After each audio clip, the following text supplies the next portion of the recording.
Hey everybody, this is Rydo and we're back to video game news. Today is Monday, what is it, May 4th? Yeah, May the 4th be with you. Star Wars, blah blah blah. I doubt anybody's really been too hyped around Star Wars in several years since the sequel trilogies came out. And in fact, I posted an old meme of people singing about being upset about the prequels. So yeah, and nowadays in retrospect, since the sequels are considered terrible, the prequels are now getting to the point where people are nostalgic for it. We'll do a little bit of warm-up and then we'll jump into the video game news. Scrolling down the SteamDB database here for the 24-hour peak concurrent user player count, see what people are playing.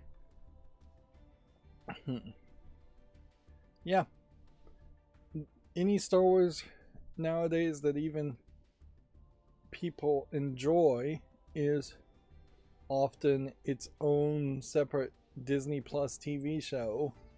And yeah, really there's a couple of those that have been good, and then there's been more than a couple of those that have been bad from what I can tell.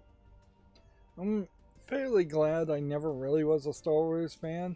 I think honestly, if you want to watch the Star Wars movies, there are fan edits that probably will give you a better experience than the special editions alone of the originals, or the original versions, or whatever versions available now of the prequels and sequels. But even then, the concept of Star Wars just is too light, and maybe that's why it was so popular in the first place, is that it was oddly approachable, unlike something like Dune, which is very difficult to get into. It's just a lot of book reading turned to movies or TV miniseries. But yeah, I've been much more of a Star Trek fan than a Star Wars fan, and I'm not even much of a Star Trek fan. Like, sure, the Star Trek 2 and Star Trek 4 movies are decent enough to watch, and Star Trek The Next Generation as a TV series is decent, and the original Star Trek TV series is worth watching at least once.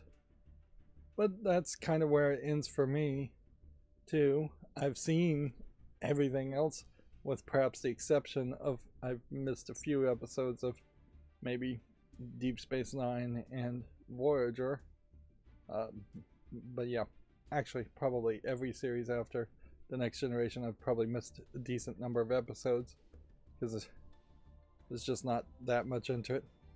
I'm much more of a fan of Babylon 5, and there is no day every year that we celebrate for Babylon 5, because not that many people saw Babylon 5, which even now I'd say it's of sci-fi sleeper hits, it is the one to watch.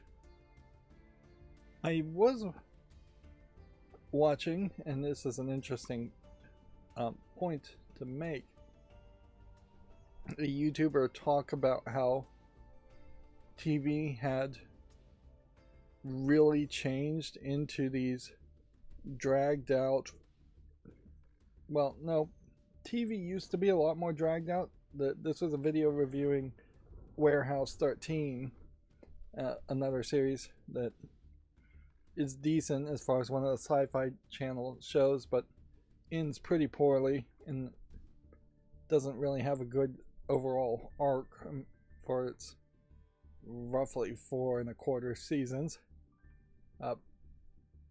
Let's look at the most wishlist games though. But yeah, after the Heroes debacle, at which the writer's strike happened, and everybody after the writer's strike that was hired to write on anything sci-fi didn't really care about sci-fi, if not actively hated it, it felt like. There just has not been another sci-fi show that I can think of off the top of my head that is written like the old sci-fi shows, where you'd have like 22 episodes, 26 episodes a season, and uh, you would be able to take your time and just slowly develop characters and have monster of the week type episodes to fluff out the middle. Supernatural, I guess, is a great exception to what I'm saying there, because that's all they did for 15 seasons. And yeah, even in Supernatural's case, the overall arcing story is still pretty weak. And even one season's overarching story was usually pretty weak in Supernatural. But yeah, now you have very rushed, smaller numbers of episodes on things like Netflix shows. Stranger Things, kind of a great example, like 6 episodes. It might be super long, but they're still just kind of rushing to tell the story before the actors outgrow their age that they're playing. But yeah, the most recent Marvel Disney Plus TV series that was on Hulu, where it was really just 2 actors hanging out, and one of them happened to have powers. I don't even remember the name of the show, but that was the first thing I've watched in a really long time as far as anything new that is somewhat sci-fi or fantasy, where it really felt like they got the pacing down pretty tight and they weren't just rushing from action scene to action scene. So yeah, it kind of sucks that writing has just taken this, I wouldn't even call it ADHD, but almost certainly that's affecting how writing is done and how the audience they're targeting. But I mean, it's just not trying to write epics anymore. I don't think there's any ambition in TV production and sci-fi production in general to make epics. At some level, I imagine the authors are still doing it. I imagine the writer who wrote the Shelter books that then got turned into an Apple TV series are still trying to do it. Pluribus, I suppose they're still trying to do it. So I think Apple might still be the only place for prestige sci-fi in that case. But yeah, you look at Fallout Season 2 on Prime Video, and almost nothing happens in those episodes. Yeah, the writing is just really bad. Not because of the dialogue per se alone, but because it's just like they're going from point A to point B to point C as in physical locations, but they're doing nothing to grow characters or develop characters other than the zombie character. This Drunken Goddess Reflux has gotten a lot of follows and wishlists. Interesting.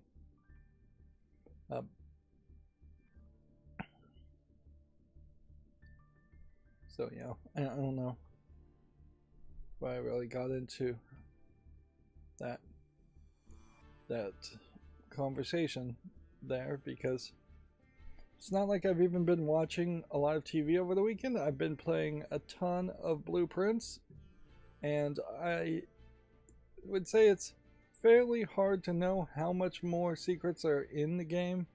Probably 70 hours in now, but I do think I probably have gotten at least 3/4 of all the secrets found, and in particular, you'll get these safes in rooms, and it took me looking up 3 answers for the safes in the rooms until it got beaten into my head that the solution to finding the codes for the safes in the room is way easier than I was thinking it was going to be.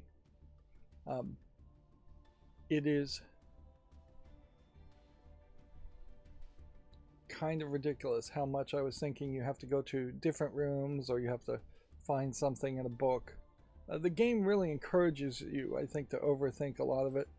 And one of the things I could also complain about Blueprints is that I think there is a decent number of puzzle fans like me who may be a little bit less focused while playing puzzle games around emotion and story. And so once you get into the second arc of the game, a lot of what you're finding out is emotion and story and relations of people and names of people, and dates are mentioned, but the dates that are mentioned usually don't mean anything. I'm having to just increasingly take pictures off my cell phone of the screen to make notes, to think if there's something more cryptic that is going over my head. But yeah, and there are at least a couple of things in Blueprints that are really tough to do, and you're just going to end up doing extra runs to try to accomplish these things. And it is starting to feel like I'm sliding into just achievement hunting more than actually pushing the story forward. Yeah. And then one of the really tough things to do encourages you to do it a second time or a third time or a fourth time, actually 6 times if you wanted to see all the possible options. That is really crazy. I'm on like day 43. Originally the game said you had until day 45 to find room 46. I found room 46 probably around day 20. But I wouldn't be surprised if I get to day 45 and there is some kind of magical time rewind function animation that happens. I also wouldn't be surprised if the game just went on forever and there was no animation, since I already found room 46.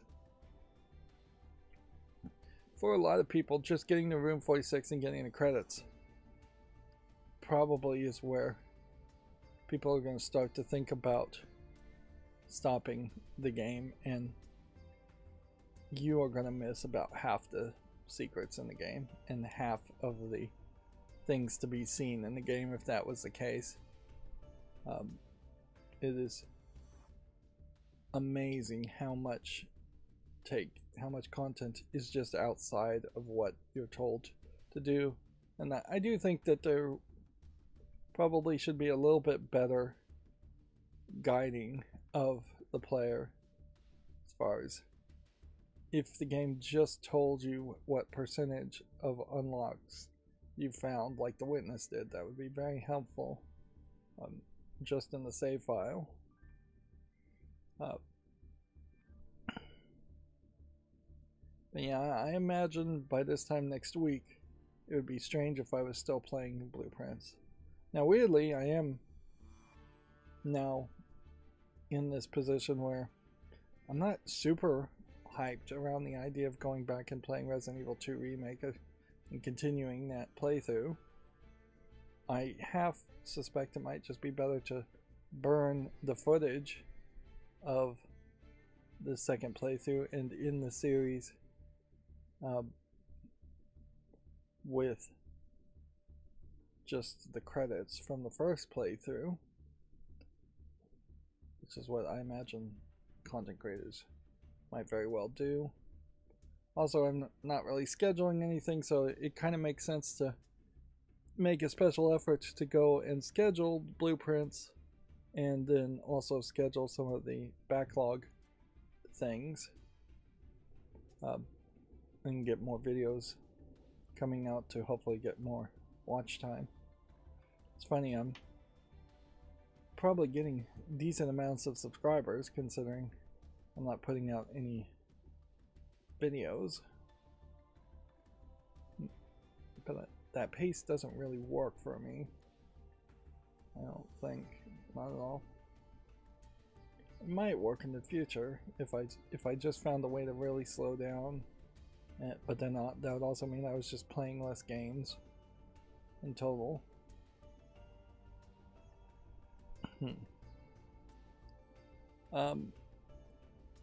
Over the weekend, also, I don't know if I accomplished much else.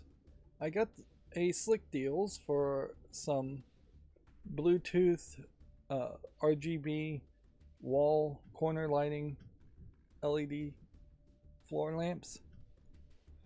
And yeah, I had looked it up and ChatGPT lied to me and said it would work with the Tuya smart home system. It didn't. It worked with a different operating system called Magic Lantern, a different app that is fine if that's all you're going to do with it. But it wouldn't integrate to anything else. So not very smart. Magic Lantern is only for smart lights. And yeah, that's where you know your app is kind of useless, is if you're making a smart lighting app that only if it works with maybe 4 or 5 different products and doesn't integrate to anything other than smart lights. So how did I fix that problem? Well, I took a spare Tuya Zigbee controller that I had. I cut the wires that were going to the LED strips and away from the circuit board that was in the base of the floor lamp, and I wired up the new controller. And with a few adjustments, in particular that the controller lets you do, the number of LEDs plugged into it needed to be adjusted, and the color orientation. It wasn't red, green, blue. It was something closer to green, blue, red. So once you change those settings, which the controller I have is particularly nice and does do that, it worked. So then I just stripped that Zigbee controller for Tuya of its shell and squeezed it into a empty void in the base, and I was done at that point. Slightly interesting setup in that there's a rim of LEDs at the base of the floor lamp. I just put those in parallel in the same connection to the LEDs that go up the strip that goes up the top of the floor lamp. It looks fairly lightsaber-ish, and it's pretty good build, I would say. For $17 and then throwing another $17 controller in it, I have a $30 effectively smart floor lamp that it would have probably cost me $60. That being said, because of the way it's designed, the LED strip is not just a cheap paper slip. It's on a more thicker, rigid circuit board, which plugs in segments. So I bought 2 more at a slightly higher price, not on the Slick Deal sale, of the exact same model, because I'm going to take the segments of those 2 that I got and add to the height of the floor lamps, which height is kind of an issue. It's like 4 feet high, which, yeah, for corner accent lighting is fine, but you kind of would prefer 5 feet. So yeah, I'm going to add it, and that's something that adding the controller that I added allows me to do that you wouldn't have been able to do in the original. But yeah,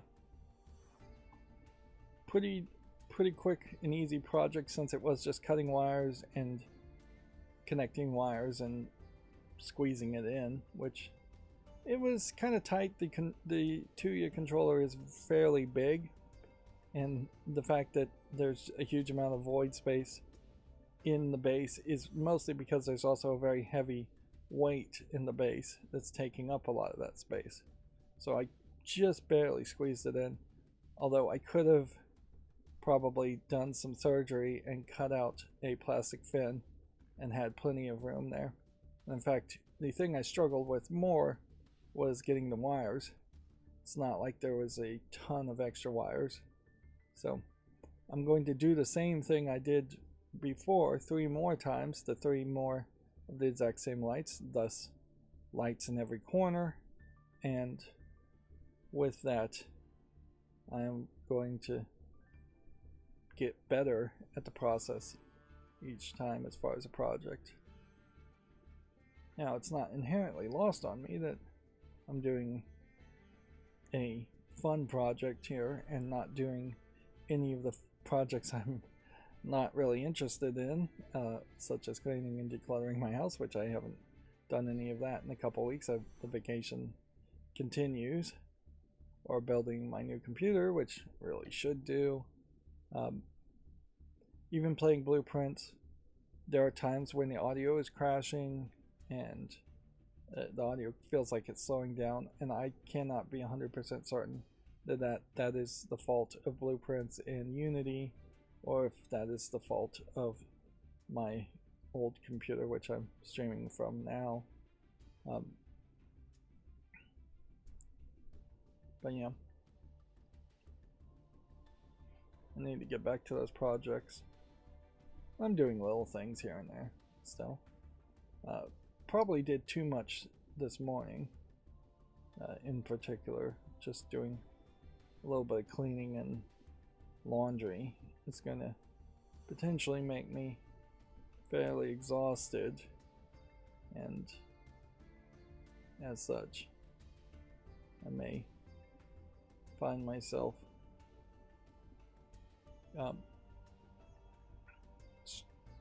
struggling to get to the end of this stream. I really don't want to spoil anything for Blueprints, but you know, I will say a ton of what you learn in my most recent runs is stuff that just goes in your head, although it still feels like it's telling you backstory stuff that doesn't seem like it actually is going to connect to a puzzle. Yeah, and I think The Witness, that in retrospect, was wise to just eliminate all of the story and focus on the puzzles. I would also say there's some inconsistency in Blueprints.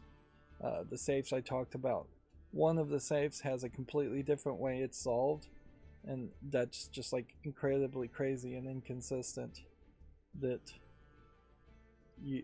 that would be the case. And then there are times when the game straight up tells you the answer, and then there are times when it feels like the game is not even giving you a hint to puzzles. So, yeah. Not hating Blueprints by any means, but I do think there would have been room for improvement if they did another pass. One of the things is there are straight up references to the maze book, but they never mention the maze book, nor do they make like a digital version of the maze book, which I think people would really love. And there even is a book called A New Clue that eventually you can purchase, and that book itself is kind of like the maze book in a smaller way.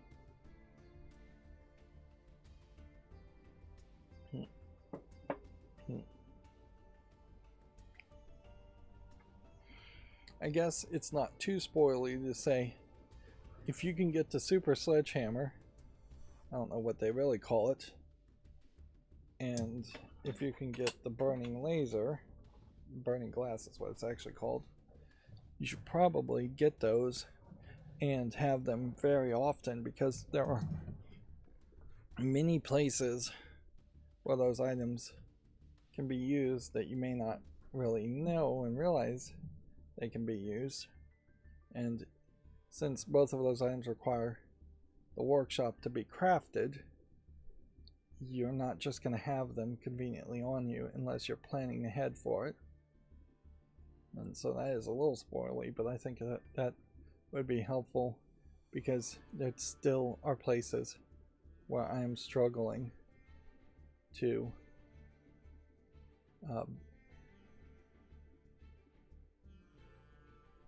have the Super Sledgehammer or the Burning Glass when I want it. Yeah.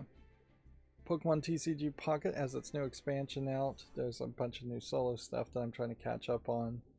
Every new expansion is fairly hard to get the new quests done, because you have to have a decent amount of the newest cards, usually.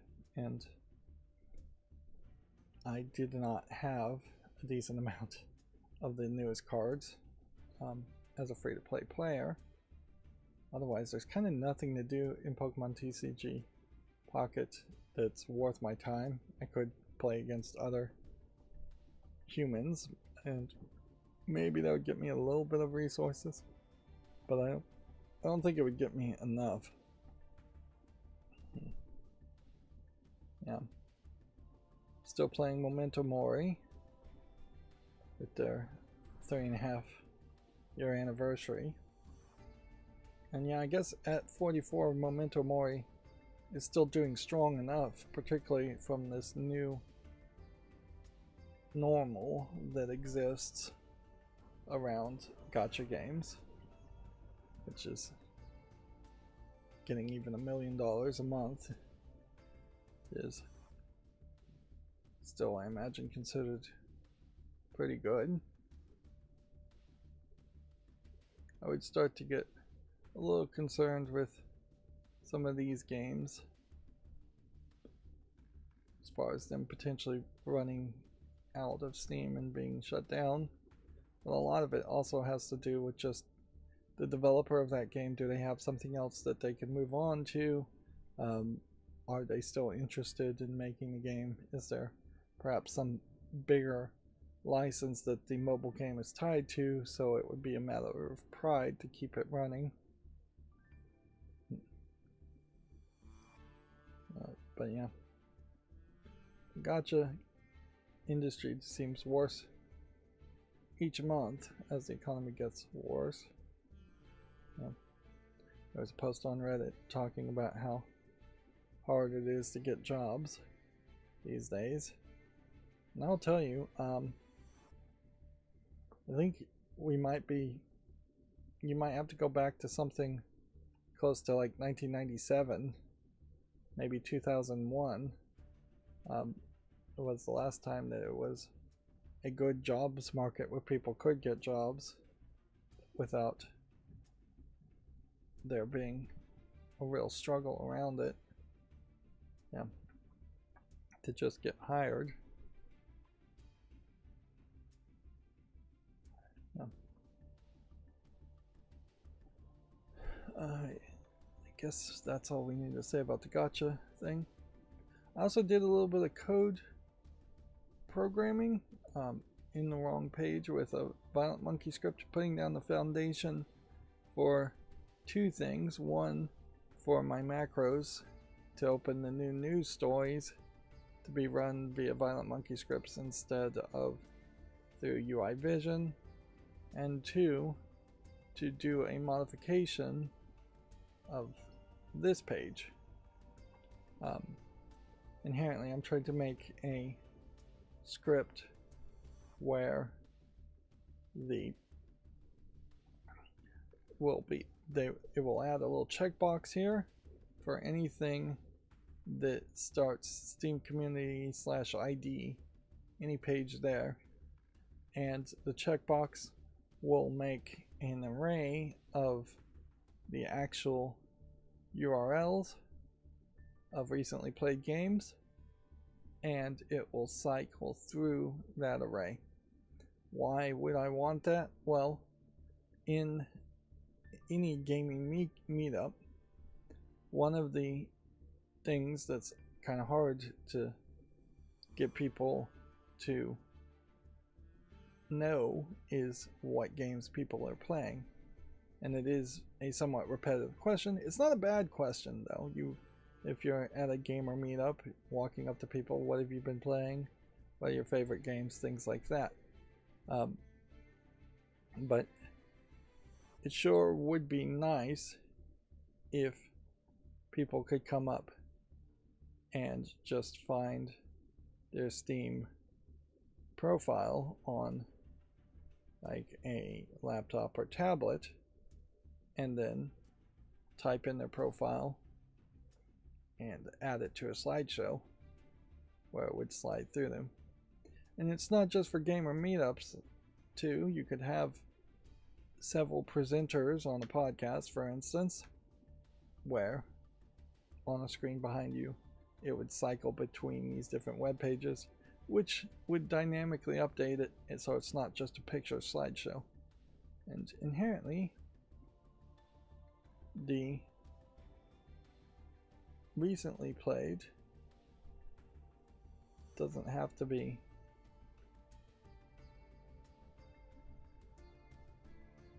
how it goes. You could certainly go all games if you wanted to do that, although for anybody that has more than say 8 games, you're going to have to start scrolling down depending on the resolution of your screen. So 1722 games here, not very helpful. In the follow list, it's about 5,000. And it could just be people's profile too. So anything could work, and so that I'm making the code, or planning on making the code, a lot more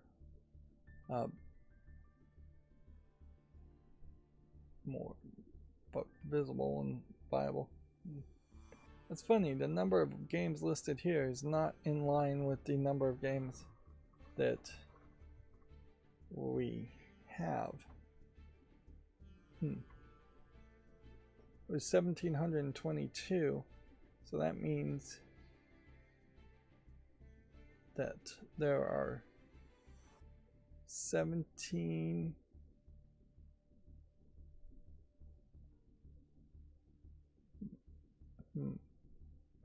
57 games, I think.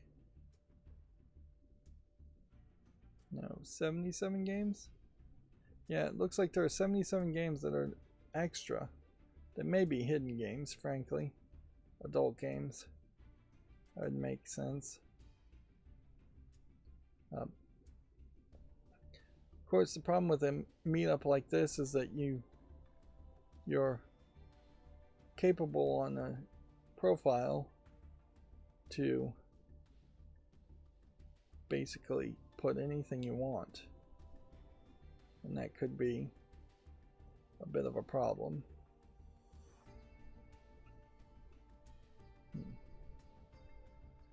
Yeah.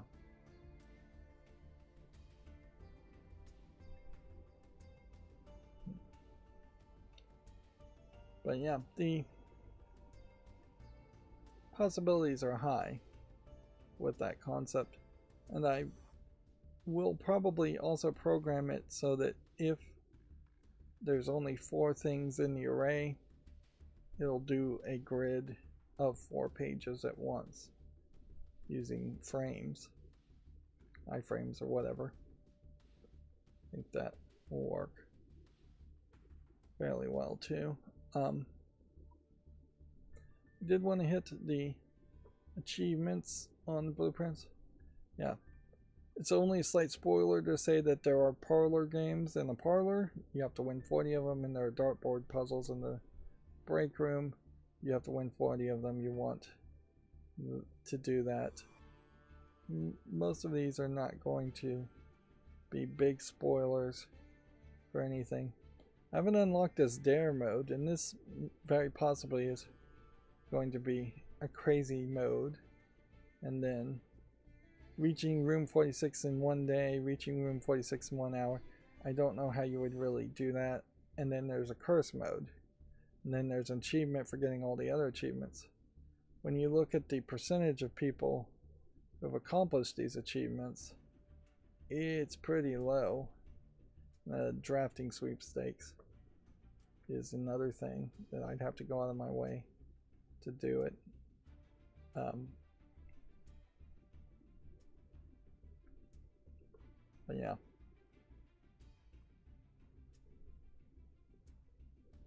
There is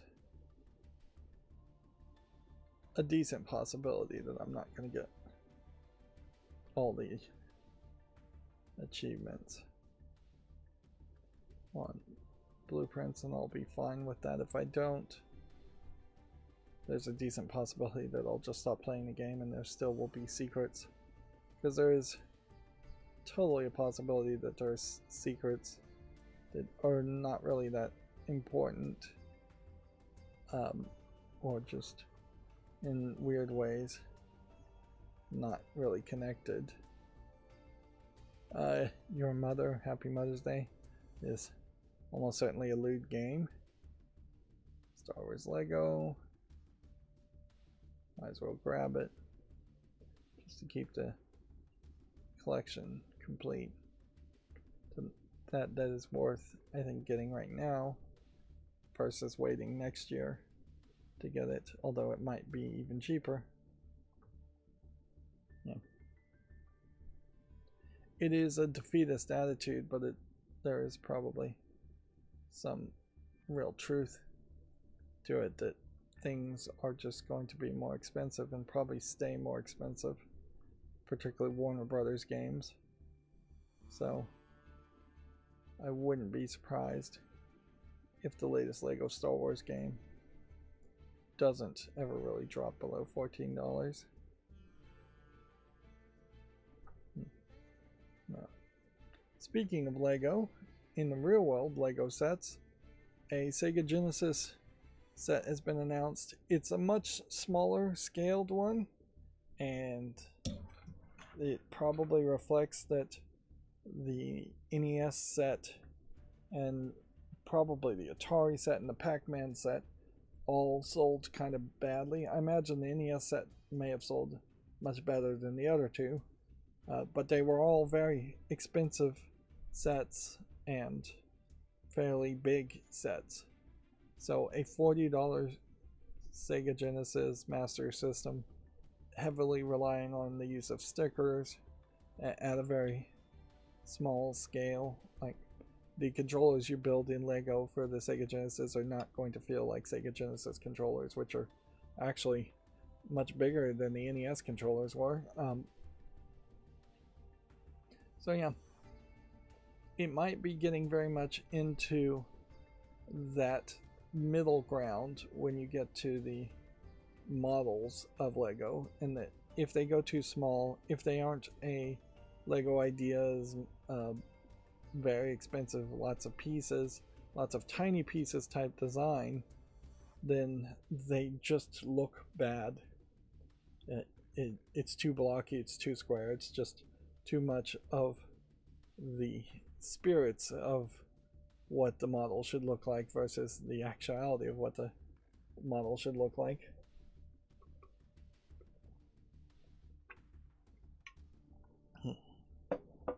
Yeah. But heck, at $40 I might grab it, although there is definitely a decent argument to not buy any more Lego, since I haven't done any Lego in probably several years. And all my Lego is in a very bad state, boxed up for the most part, because of all my cleaning and decluttering.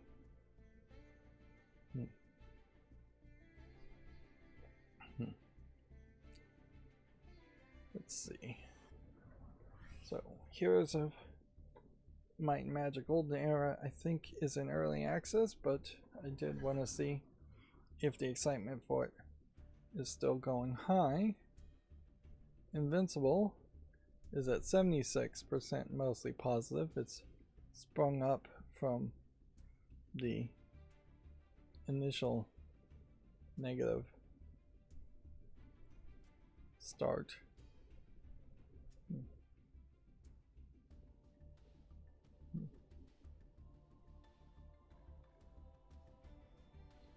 Oh, it's got a big rage quitting issue. That's a problem with fighting games too. Is seems like there's no penalties going on there for rage quitting. Of course, that could also be a day one issue that gets addressed. Yeah. Star Wars The Saga collection. It's already in my library. Is it DLC in my library? Yes, it is. Well, then I don't have to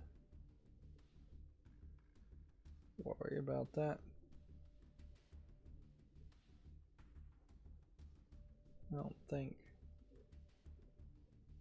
What about the Mandalorian DLC?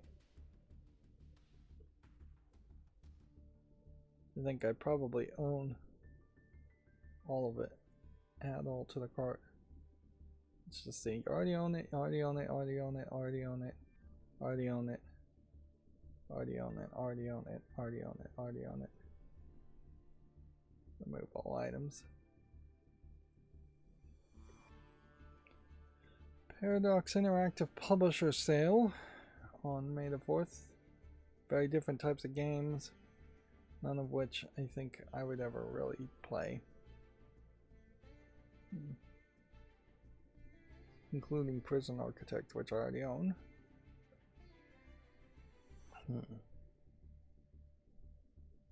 So then that would bring me down to like Pinball FX buying Star Wars pinball tables, which nope. I could get Jedi Survivor for $10. That's not terrible. Mostly negative Battlefront collection for $26. Not worth getting. Battlefront 1 for $5.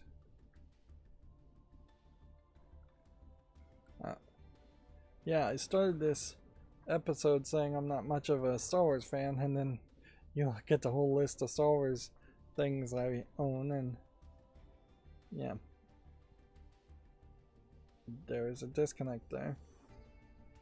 Although the fact that every year there's a sale and that I am a sucker for sales, I think probably makes it pretty obvious what happened there. Yeah. There's 150 people playing Battlefront 1 in the last 24 hours. The all-time peak was 623 people. That seems incredibly low. Did Battlefront 1 come out really late?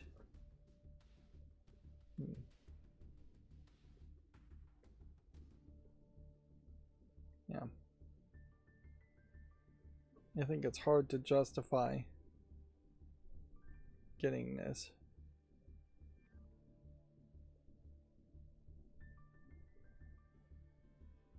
Yeah, you are going to be playing against bots if you were playing this, and I assume you can do some single player against bots, but I assume it's not particularly worth your time.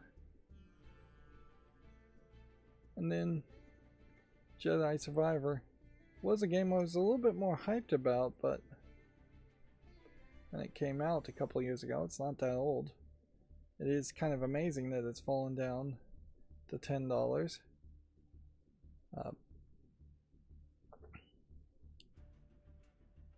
But yeah, the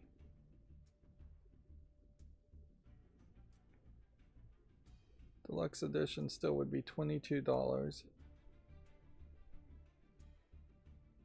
which is way more expensive than I think I'd want to spend. There's a lot more people in the last 24 hours playing this than Battlefront. But yeah, this is just not relevant anymore. Oh, I saw on Reddit that GameStop is putting in a bid offer to buy eBay, which probably won't be good for gamers. I don't think GameStop inherently is going to be moving towards being better for gamers ever in the future, but yeah, it might be somewhat logical, though. The question, I guess, is really going to come down to the pawn shops that GameStops are. Would you be able to bring other items that might sell on eBay to a GameStop and sell it to a GameStop for a decent amount of like store credit or money, and then they're going to put that item also on eBay? Or is it just going to be that GameStop is going to start putting more of their games on eBay and just selling what they have? Because at a certain level, not for gamers per se, but for an average person, being able to go to a GameStop and have it be an eBay store where somebody is going to take an item and put it up for auction for you might be interesting. Although they tried to have those stores in the past, and I imagine a few still exist, but I think for the most part that concept fell apart. Particularly since I think very few people nowadays actually go to eBay and buy things from eBay specifically versus buying things from, say, Amazon or Walmart or Facebook Marketplace.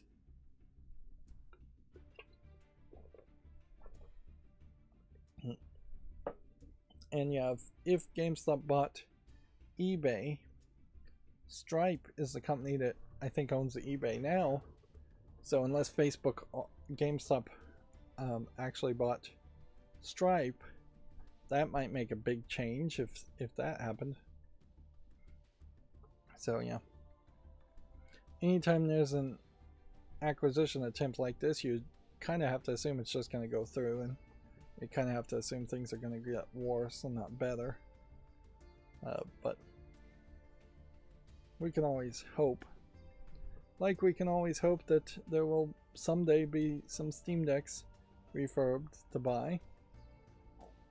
I've seen a few more reviews on the Steam controller. Pre-orders for the Steam controller, I think, are either available now or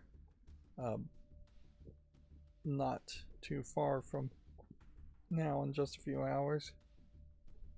The reviews, I think, are like in the it's alright category. I don't think people are super hyped around the controller. And yeah, you can't even buy new Steam Decks right now. I don't think they're super hyped on it because of the price in particular, but also I guess it may already be out of stock. Just not a great experience when you're outside of Steam with the Steam controller. Like, it doesn't quite fix all the problems you might have on Windows with just a controller, or on Mac OS with just a controller, or even on Linux with just a controller.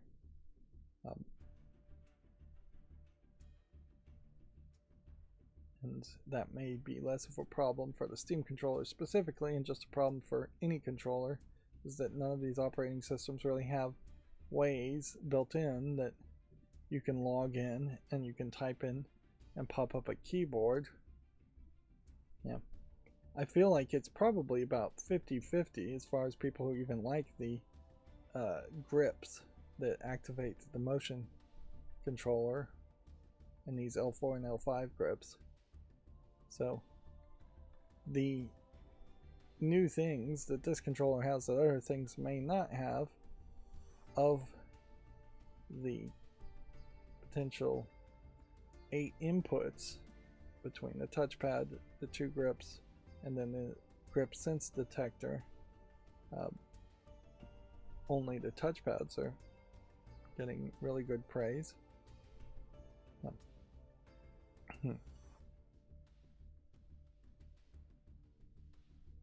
Now it does, one of the reviews I saw does make a decent argument that a lot of premium controllers at the $100 mark have some adjustable things that the Steam controller doesn't have, where there's little plastic switch tabs that would turn the triggers from being analog triggers to being hair triggers, digital triggers that you just tap and it immediately sends a signal instead of having to pull it all the way.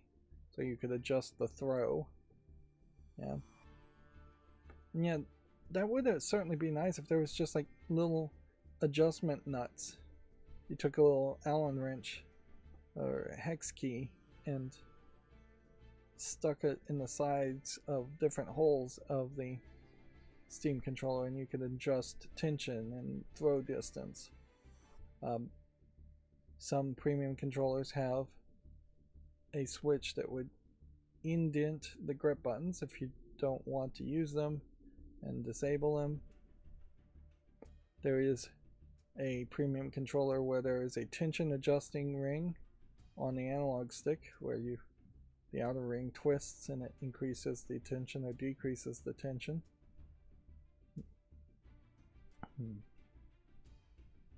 So yeah, it definitely isn't the case that the Steam controller is just the be-all and end-all of controllers.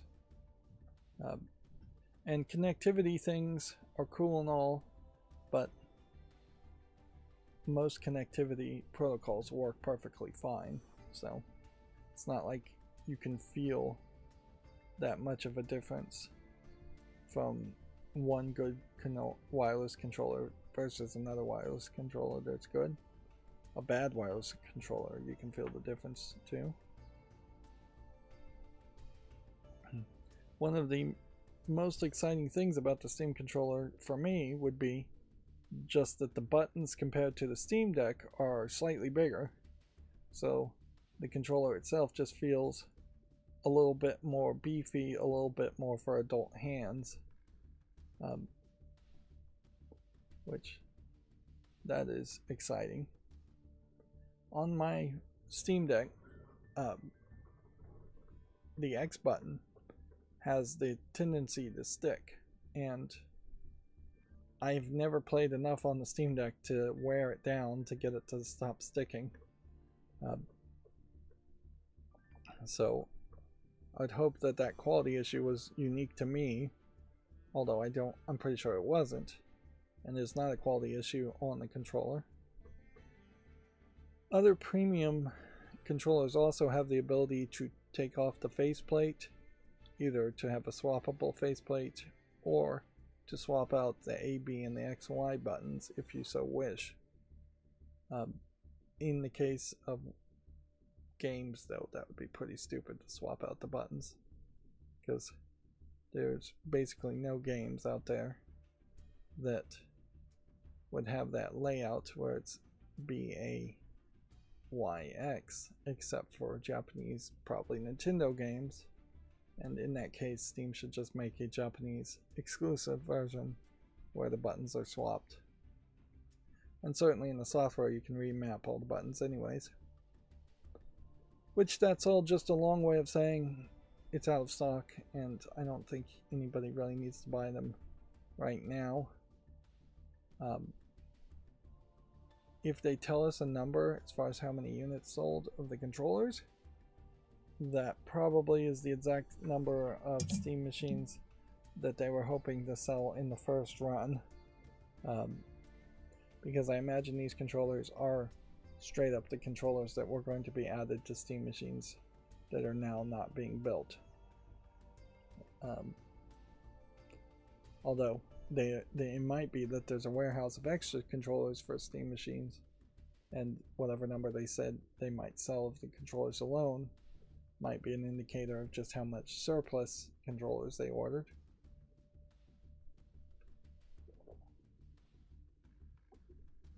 But I bet it's a case that they won't really actually have that many that they are even trying to sell, and that they are just trying to keep their word technically here by saying they came out with the Steam controller at $99, and then if the economy ever gets better, they might put it on sale. I would say there's a decent argument to look for a winter sale, if not this year, maybe next year, where Steam controllers might be down to $60, maybe $70, much more reasonable price. Meanwhile, people who have Steam Decks are still playing the same old games. Yeah, we don't really have numbers though, so it could be that the total number of people playing on the Steam Deck is just going down, or it could be going up. We don't know.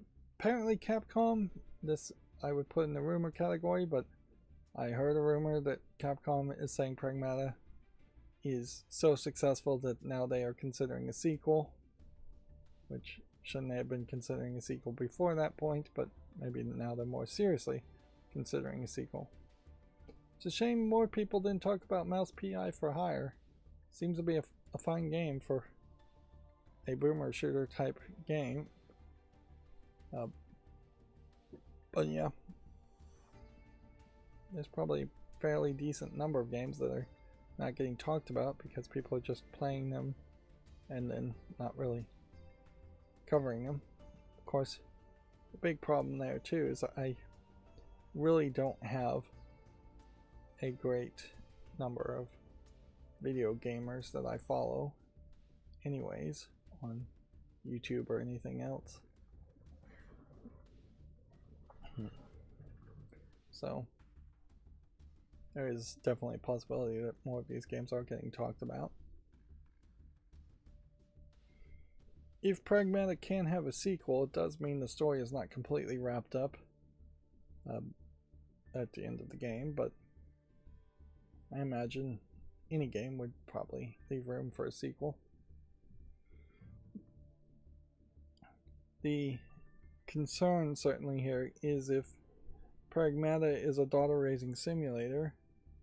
The last one of those we kind of had was Last of Us, as far as a big popular one, and that was definitely targeted more to a Western audience than a Japanese sci-fi setting type story. But there is definitely that danger that if a Pragmata 2 comes out, Diana as a Pragmata is going to grow up somehow and possibly grow up too fast, very possibly. And I don't think they'd make the full mistake that Last of Us 2 did, where they basically destroy the characters and make them unlikable. But yeah, at a certain level, if you have a hit because people like the characters, it is extremely risky to add any more narrative or story to it. At least risky to people's long-term love of a character. That being said, it's not that risky financially. That's all I'm sure Capcom really cares about. Alright, let's move into the Video Games Chronicle news. Or not. Alright, let's start again. So yeah, my macros here are not catching news because of the sponsored content, I believe. But yeah. One of the bits of starter code I have set up is so that it makes a timer so that these news story macros would run a specific time. That way I can just open up one page the night before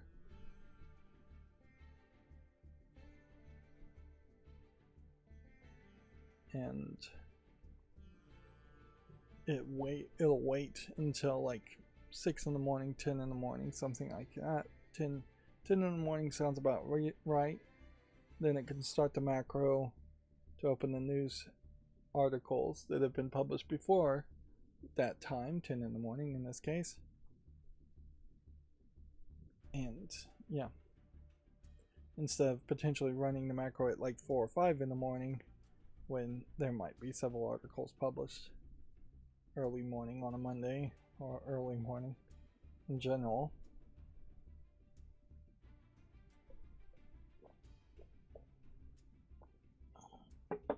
There is also a decent chance that if I can transfer all of my macros for the news stories, things will go in a very linear fashion. And by going in a very linear fashion, tabs will not get out of order, is my hope, at least.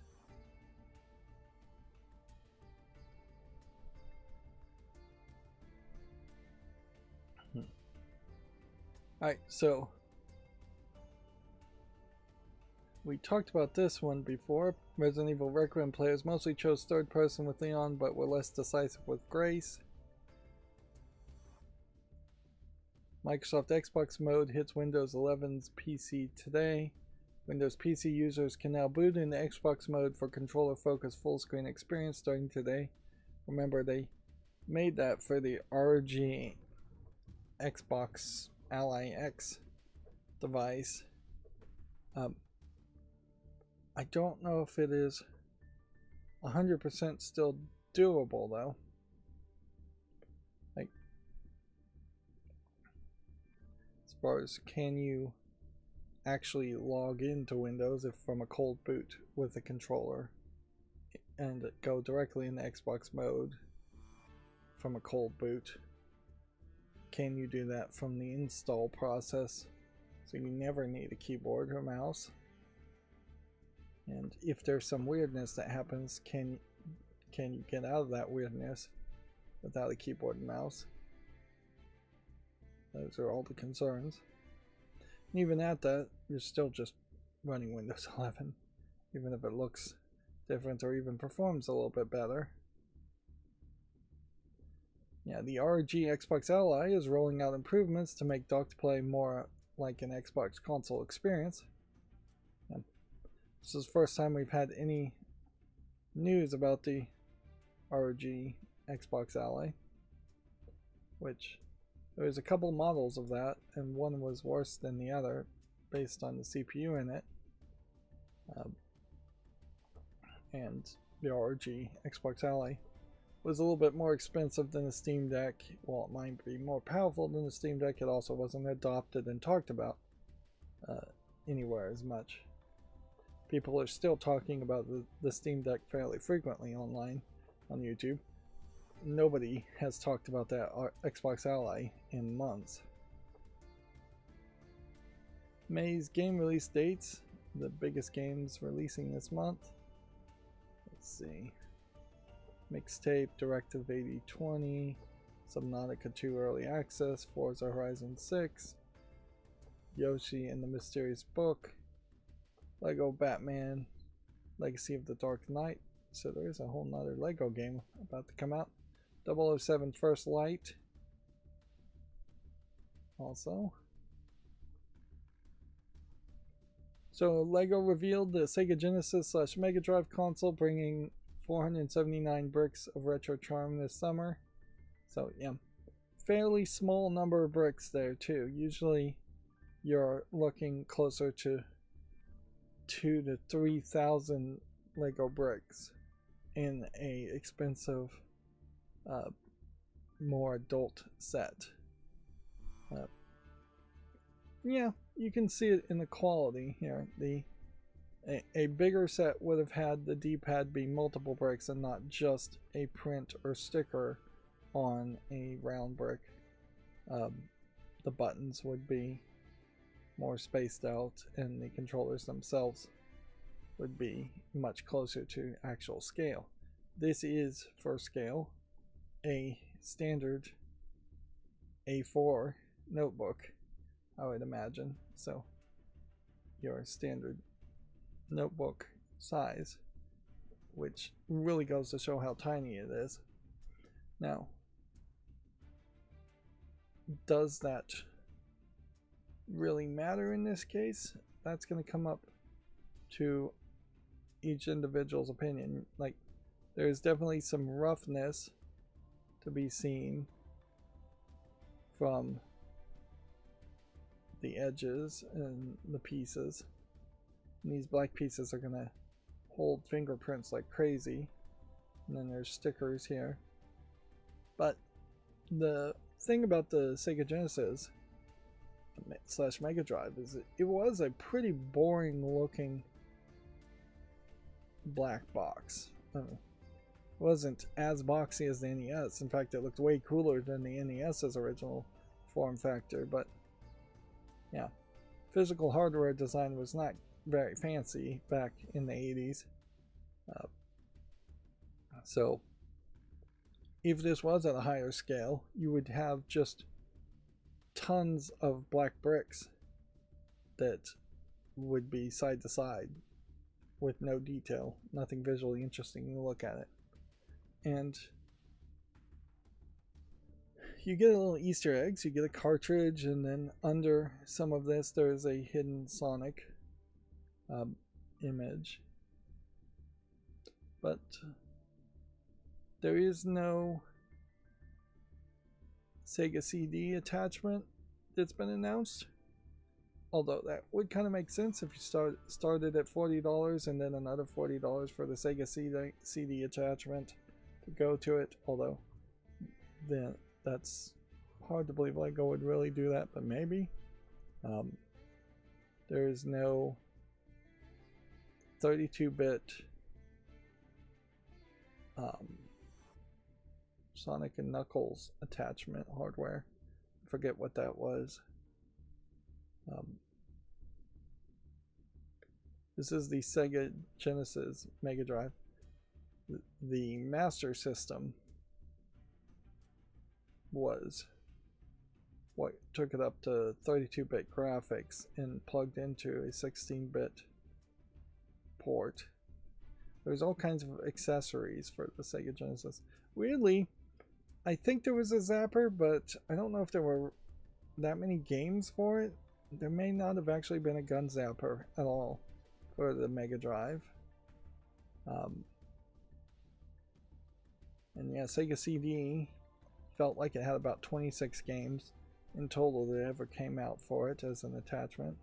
They were definitely treating it more like a computer with attachable accessories, where for one reason or another Nintendo decided to not add any accessories to the NES despite it having an accessory port on the bottom of it, and instead just moving to the Super NES, which the accessories for the Super NES were the Bazooka Blaster Super Scope is what it was called, and the mouse with Mario Paint, and only a few other games actually ever used the mouse for Super NES. And then that was pretty much the end of the idea of really upgradable consoles, as the technology was just rapidly improving due to a massive amount of competition. Yeah, the adapters that Nintendo had were mostly just so you could play Game Boy games in things like the Super NES. Memory cards for the Nintendo 64 and the Rumble Pack were accessories, but they were small and relatively cheap. And there was a RAM expansion for the Nintendo 64. But then when you get to the GameCube, there's, I don't think, any upgrade to the GameCube at all that came out. Maybe there was a Game Boy Advanced adapter that would play Game Boy Advance games for the GameCube. Maybe. And then, yeah, once you get to the Wii in particular had no real physical adaptations past the nunchuck being added, which I think the nunchuck may have been there day one. They did add an item that would make the Wiimotes more accurate that you could plug into the bottom of a regular Wiimote. And if we think about the Switch, the dock itself, I guess, is an accessory, but I don't think most people would call the dock an accessory. So the Switch 1, except for the Nintendo Labo VR gimmick, had no accessories. And the Switch 2, with the dock, has the Piranha Plant camera accessory. And that's kind of it. Yeah, there definitely is an alternate history where accessories would have been much more of a thing. But particularly in the early days, when a parent bought a console, they were expecting to get everything and not have to buy anything new. Maybe they understood that they would have to buy new games, but they definitely were logically coming from the idea of buying a VHS cassette player or a TV, and that being that, a one-time purchase, not upgradable.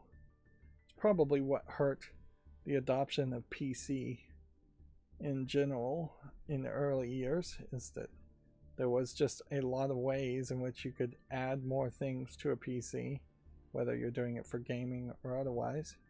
And certainly I imagine a lot of people were not expecting to buy a PC and then have to buy a modem and then have to pay for some kind of internet service on top of it. But yeah, it is so cheap at $40 US. I probably will grab it anyways. Here's the Sonic. But yeah, they really are going out of their way to make sure you figure out that it is a tiny, tiny thing. I don't think the nostalgia around the Sega Genesis is anywhere as big as nostalgia around the NES too. Back in the day, it might have been equal fandom, but Sega hasn't been in the console game for decades, and so any of those old school fans that had a Sega Genesis when they were a kid probably have given up that fandom and either given up gaming altogether or turned to Nintendo for their nostalgia. Here we have a quote, "We've got another IP," end quote. Capcom hints Pragmata could see more games. I certainly wouldn't be opposed to them making a Pragmata style game that played very differently. Yeah. I still haven't really heard anybody sing the praises or talk about the gameplay mechanics in Pragmata. So if they were to quickly churn out a Pragmata 2 that was the exact same gameplay mechanics with just more story, that might not work well. But I'm not an expert, certainly. Exclusive games are still the top reason for playing on a console, a survey suggests. However, motivation has dropped since last year, according to Circana survey. I don't know if that's really surprising. Motivation has dropped year on year by 8 points. I assume that's percentage points.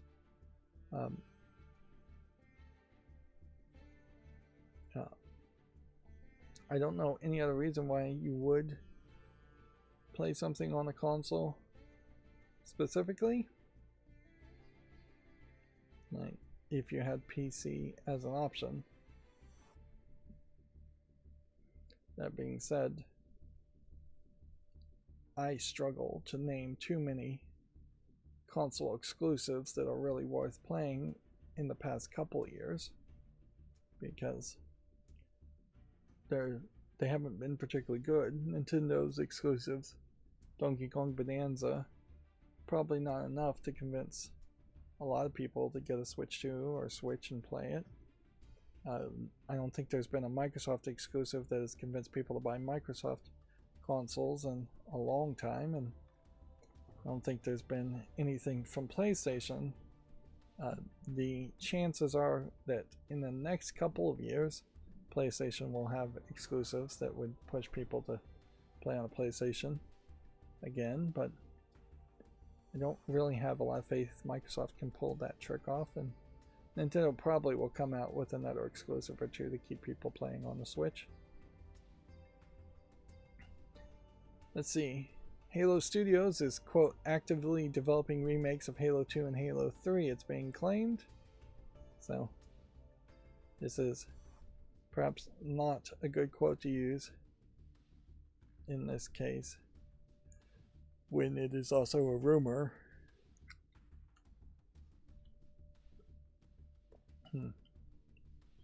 Almost certainly, I imagine there's some small team in Halo Studios that is always working on that concept and seeing how far they can get with it and how hard it would be to do that. But the proof is in the final product, certainly, as to how far they get with it. Let's see. Bungie claims it has a marathon story plan stretching years into the future. Good, I guess. Every game, despite how well it succeeds or fails, should have story plans stretching into the lifetime of that product, at least ambitions in that way. And frankly, it is not hard to say, hey, if we make it to year 5, what do we want to do in year 5? What do we want to do in year 6? What do we want to do in year 10? Yeah, you could easily have like one sentence descriptions of what the plan is. Of course, plans tend to fall apart pretty quickly. Quote, it's not about the storyline, end quote. Dragon Quest IX's director says the hardest thing isn't making the players cry, but surprised. Jin Fujisawa says the series creator Yuji Horii taught him what's important in development. Yeah. Particularly in video game forms of art. I don't think there's a lot of effort trying to make players cry, and I don't think there's a lot of success making players cry. Crying tends to be centered around helplessness, unless it's like happy tears, which not everybody does cry when happy. Whereas video games at their core are about empowerment, which perhaps speaks to gamers figuring out that they are helpless a lot of times in their real life, and that's why they engage in fictional realities of video games, is because they become empowered, which certainly could lead people to tears with that realization. But yeah, if you are empowered in a game, you're probably not going to cry. The times I've even come close to thinking about crying when playing a video game is when the game is just beating me over and over again, and I am just struggling mightily to beat it, while also not even having fun and feeling like I'm being fairly challenged. There's plenty of times where the game beats me, but I'm having fun and I feel like it was a fair challenge and that was a fair loss. But then there also have been lots of times where the game feels like it is just cheating and there's no chance of you winning. Yeah, and even in that case, often the solution in games is to just run away. Now, being surprised in any art form is probably the goal of any writer or director, developer of any form of art. Because, yeah, in current year argument, the year of 2026, everything has been done a million times over again. It's all pretty set in stone.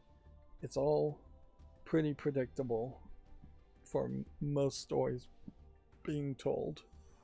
Yeah, I'm not 100% sure I'd buy into the idea that there's like only actually 4 or 5 or 12 stories in the world and they just get repeated and told.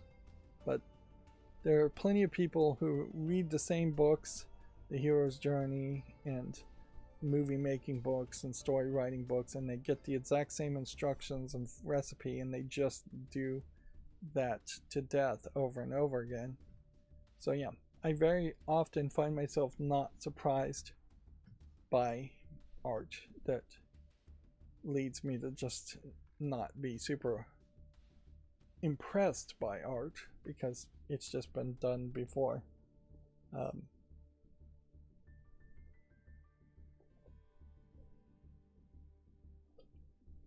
Yeah.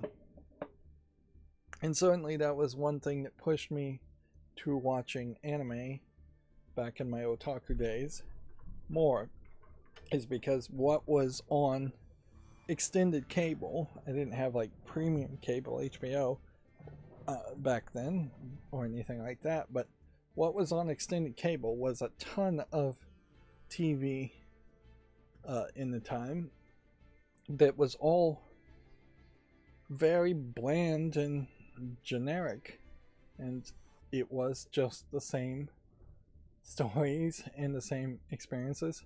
And even when an American TV show nowadays tries to do a twist, I see the twist coming a mile away because it's pretty obvious what the writers want to have happen and where a surprise would be more interesting. And frankly, I just think American writers are lazy and stupid, for lack of a more nice way of saying it. And so what they put into their creations, which they are often feeling like they're proud about it, is a lot of foreshadowing and a lot of twists that I can guess. Whereas anime, being written by Japanese people from a completely different culture with completely different sentimentalities, really could surprise me. And they really embraced the idea of surprise. Particularly, they also had in anime the idea of the hook at the front so that they could keep people buying more issues of the manga or more issues of the TV series DVD wise. So you would have like the first hour and a half, first 3 episodes of an anime go in one direction as a hook, and then it would kind of slow down for a full season until it wrapped up. Or in the manga case, the first few volumes would hook people, and then you turn into one piece and it just slows down and goes on forever. But yeah, you have some genuinely shocking stuff. Akira as a movie goes in directions that you in no way would have been able to predict from the first few minutes of where that was going. I mean, you start with Neo Tokyo and a biker gang at Akira, and by the end you have a godlike creature threatening to destroy the whole city. That's a pretty big twist. There are many anime series, Berserk for instance, is a spoiler for the first Berserk anime TV series, where you're following along this group of the Band of the Hawk, is I believe what they were called, this group of fantasy warrior fighters all fighting together, and then in the last episode the leader of the Band of the Hawk, betrays everybody else and becomes the bad guy.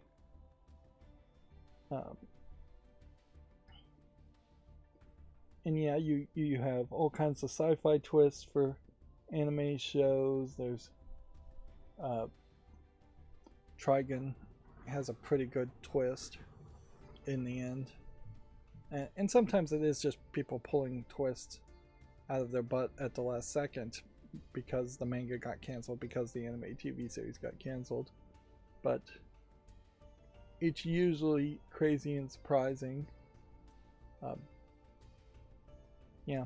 the ending the Cowboy Bebop, for instance, is pretty surprising if you didn't generally get what the theme of the show was all about.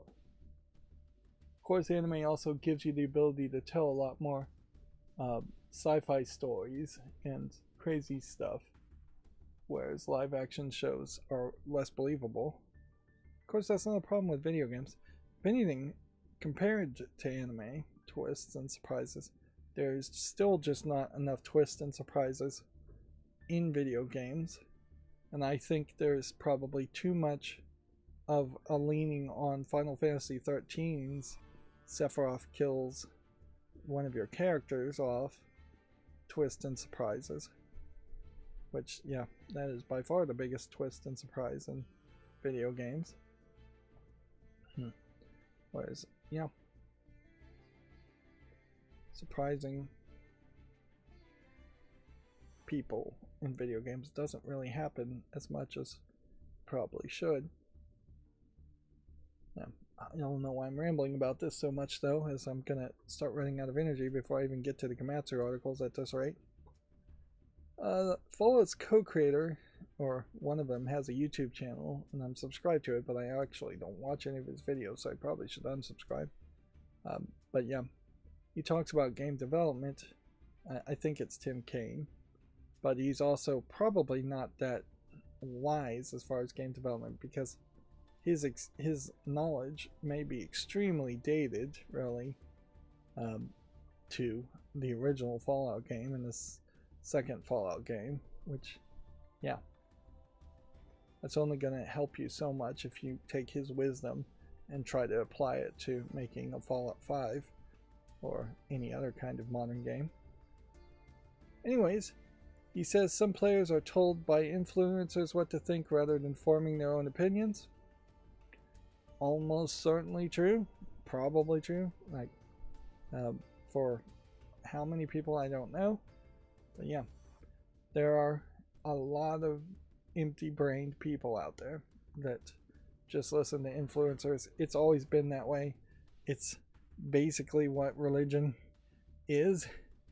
So go back several 10,000 years, 100,000 years.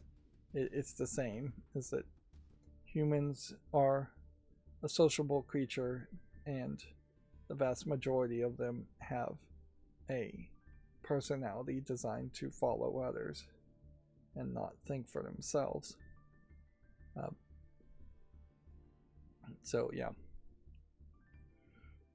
there definitely would be a better thing if more people had the ability to form their own opinions. And one thing about modern times and everybody potentially being their own influencer and trying to be a YouTuber or podcaster is that you can, through those opportunities, form your opinions and put them out there. Anybody can start a YouTube channel and start talking about their opinions if they can actually form opinions. The problem that I see with a lot of video game content creators is that they actually don't know how to form opinions, and they don't have an opinion. And I think a big part of that comes from them having a lack of foundation, people in general having a lack of foundation to use as a reference and to use as their base for forming an opinion, which comes down to gamers in particular people not actually playing video games and instead just watching other Let's Players play video games, often with no commentary at all, so they couldn't even agree with the Let's Player's opinion because the Let's Player's not putting out an opinion either. But yeah, if you're not finishing the story, you really can't make a very valid opinion on most forms of art. If you're just watching somebody else enjoy the game or play the game, you're not getting the full experience and interaction and being given enough mental time to think and form an opinion. And if you're just not playing enough games, you're going to struggle to form a video game opinion. And by enough games, I mean a variety of games as well as an amount of games. If you only play military first-person shooter Call of Duty games, if you only play Call of Duty games in particular, you might become an expert who has an opinion on Call of Duty, but you'll have no way of forming opinions about puzzle games like Blueprints. Yeah. So, I do want people to form opinions. I have met people also who are unwilling to be critical. And if you're unwilling to be critical, for lack of a better term, man up and be critical is the only thing I can say to that. Like, if you have somehow created in your mind that you're not, it's not acceptable for you to voice your opinion and say what you like and what you don't like about a game or any form of art, because it maybe would hurt the feelings of the creator and the artist, or whatever other justification you're using in your brain, yeah, that's a cop-out more than likely, but it's just a mental dead end. If you are somehow trying to jump through hoops, mental hoops, to only say positive things and call that an opinion, you'll become vapid and saccharine sweet as a opinioned person, and nobody's really going to want to listen to you. Like, arguably, if you are a good critic, you'll probably talk more about the negatives. I almost never talk about the positives in games. And I work hard to phrase things so it doesn't come off too negative. But yeah, you're going to talk about the negatives a lot. It's easy to point out the negatives. It's easy to suggest improvements to the negatives. It's really hard to point out a positive, and it's pointless to point out ways to make a positive worse. So, yeah. In forming opinions, you're going to have to probably say some negative things. And there's constructive criticism, and then there's non-constructive criticism. And you just want to try your very best to form your criticism so it's in a constructive way that will lead to possible improvements instead of just saying it sucks. But yeah, that is one of my concerns as I'm in the extremely early stages of thinking about starting a movie group, is that you would run into a lot of people who have no opinions and don't have the ability to form opinions, which honestly you could have 50% of any group, any movie group, be like that, where they don't form opinions themselves, as long as the other 50% does form their opinions. Of course, the other problem is you might run into people who have very strong opinions that then disrupt the actual viewing experience of a movie. In a lot of ways, my opinion of Tim Kaine, I think, is he's kind of an old fogey and washed up.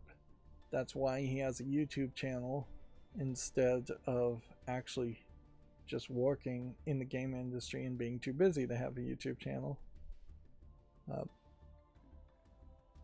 But yeah, I am agreeing with him that the direction of discourse in the future is just going to become less and less. It already has become less and less as far as discourse goes. Reddit perhaps has created a problem there too, in that there are just a lot of echo chambers with far too many people pretending like they're talking to each other when they really aren't, and the upvoting system on Reddit, I think, hurts real discourse quite a bit there. Same is kind of true with Twitter and other social media, is that it's just too many people thinking that they're actually talking to a lot of people when really they're talking to bots or people that already agree with them. Let's see. Moving on, the Resident Evil Requiem producer says DLSS 5 Anger shows they got the original Grace's design right. Negative reaction to the quote glamorous AI makeover a positive, says the Resident Evil 9 developer. They say AI glamorous because it definitely felt like it was adding shadows and lighting to Grace that would only be there if she was wearing a lot more glamorous type makeup in the picture here. Yeah, I don't think we really need to play it, but yeah, you can see this is a dim, dark, rainy alley, and her face looks dim and dark, whereas with DLSS 5 on, she's now got more lighting to make her lips look plumper and redder. She's got more lighting to make her face look paler, and just more darkness on the eyebrows and hints and lights of makeup lighting. At least that's my understanding of what happened there. I'm not sure anybody can explain it any better.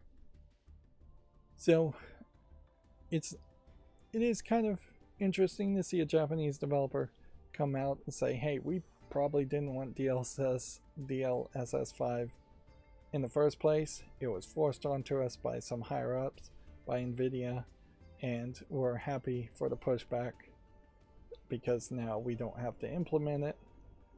On the other hand, this could just be the Resident Evil 9 developer making light of what a bad situation would be. If reception had been overly positive, I'm sure the developer would have been saying something completely different too. In the end, it kind of doesn't matter about the RE9 developer's reaction. It is much more important to see that the industry in general is hearing and is definitely more likely to respond to negative pushback to unnecessary visual effects like DLSS 5. And there was a meme picture just put on Reddit today talking about how graphics have peaked. As far, I think it plateaued might be the better phrase to use, but yeah, video game graphics have plateaued a while ago, and we don't need the graphics to be more realistic. We need the games to be written better and the gameplay mechanics to be designed better. Or if they can't do anything better, games just need to be cheaper. And we don't even need the games to be as long as they are in most cases. Like, nobody has complained in a very long time about a game being too short. Let's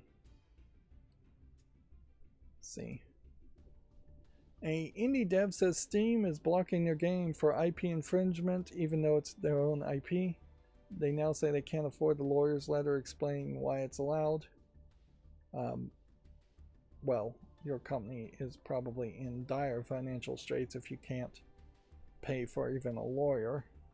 And if you really couldn't afford a lawyer and your product was good, I imagine you could just borrow the money from fans, kickstart it. The developer is Daiichi. I don't know how you pronounce that. We're working on Weird Tokyo 2007, the 3D vertical action game.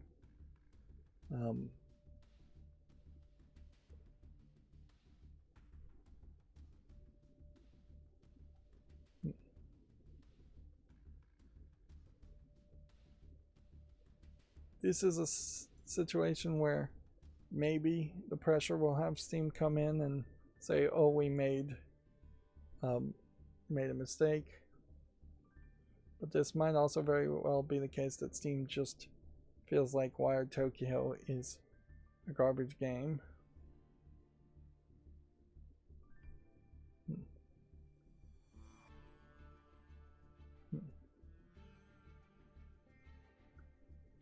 This might be a problem of things being translated from English to Japanese.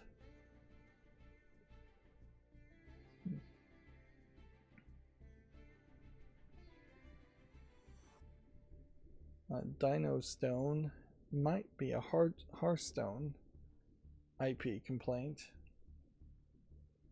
too. And in the end, I think as I scroll down here, the problem here is that the game was published under their Daiichi name instead of their real name, so Steam does not care to correct a mistake there. Which that is a great example of, if you're running a corporation, you need to form that LLC and list everything from the LLC very quickly from day one, really, with Steam and any site, really, because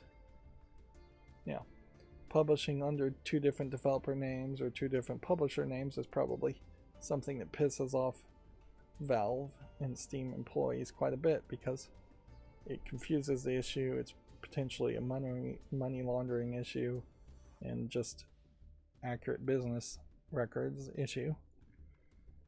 Alright, well, I'm going to take a bit of a break, and then we'll be back for the Gematsu articles. Be right back.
Okay, I'm back. Let's go through the Gamatsu news now, hopefully a little bit faster.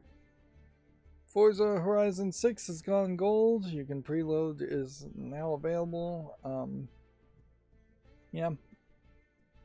We've seen a little bit of advertising around Forza Horizon 6, but not a lot, so I wouldn't expect to be too surprised by it overall, as far as it's just the next Forza game from Xbox Game Studios. I wouldn't be surprised if this one is actually the last one with new leadership at Xbox. Maybe not funding the development and maybe just instead laying off a bunch of people at Playground Games and maybe even shuttering Playground Games. Particularly, Forza Horizon 6 is in Japan, so you kind of have a limited number of places where you can figure out how to even create racetracks for a racing game in Japan. Moving on, a game called Little Lands demo is now available. It looks like it is targeting a kid audience. It kind of has a smoothed CGI look to it. Yeah, I don't know what you really call that. Smoothed, low polygon CGI, maybe. Leave it at that. Small Land Survivor of the Wilds for Switch 2 launches May 14th. It's a big adventure on a tiny scale, they say. It looks like it's already been released on Steam. Let's see, 2024. And while the single player, I wouldn't be surprised if it kind of focused somewhat on multiplayer. So this is a Littles game. I don't know why I missed it though. I'll put it on the wish list. Probably not something I'd ever get around to actually playing, but yeah. The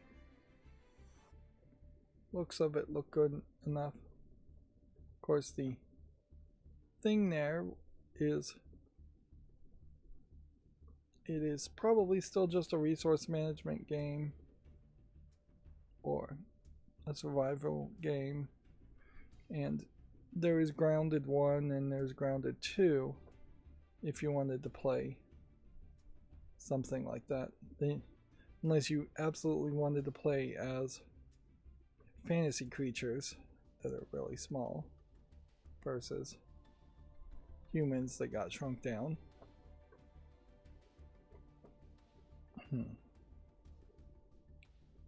And even in Australia, you can see there's a lot of fighting enemies over and over again.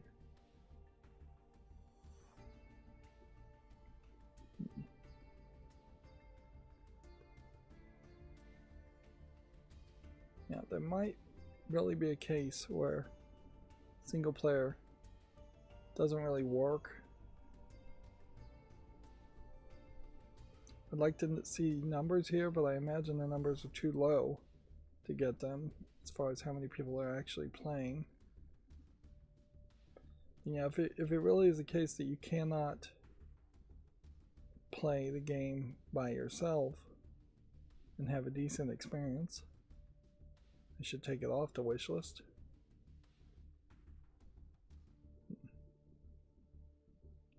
Let's see.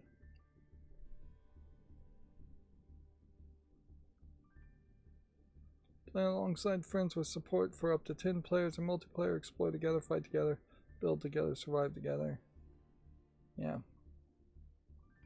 It definitely seems like the emphasis here is that you're going to have a much worse experience if you are playing alone.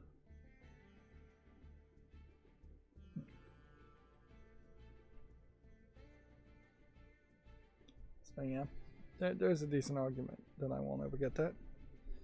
Moving on, Tekken 8 DLC character Kinumitsu launches May 27th for Season 3 Character Pass owners, June 1st for all.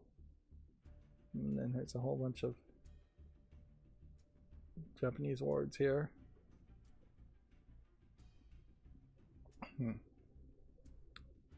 Yep. New character for Tekken 8. Tekken 8 overall is 53% positive. In recent reviews, it is 58% positive, so only a little bit better in the last 30 days. And then it's claiming to be review bombed. I saw some of these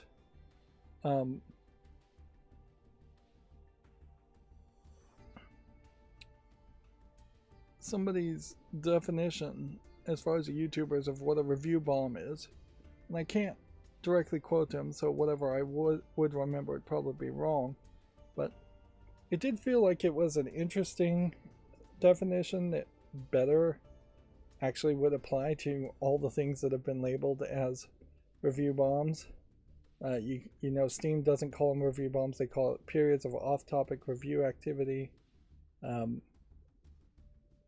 Yeah, but even in the definition that I heard that would be perhaps a little bit more digestible, it still makes the idea of review bombs kind of ridiculous and just not a conversation I think really worth having. That if the culture or if the community, if the feelings of your general player is mired by off-topic review activity, then it is mired by off-topic review activity. Yeah. And there's still a big danger that in the future, whenever a game is being legitimately negatively reviewed, the creator of that game can just create their own review bomb so it gets discounted.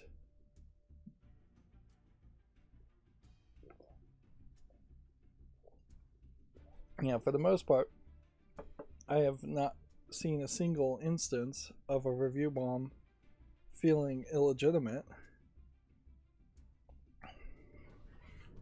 with perhaps a slight exception of, I think the game was remuttered. But I think the thing here is calling something a review bomb and dismissing it is just not adding the nuance that needs to happen here, when it feels like there should be more context added. And Steam really doesn't want to do that on the review system, but they really should. They should have some kind of point in which more context can be added. And since it's a sales store, you would kind of expect what would happen is that when there is a big spike, then you would have an asterisk that the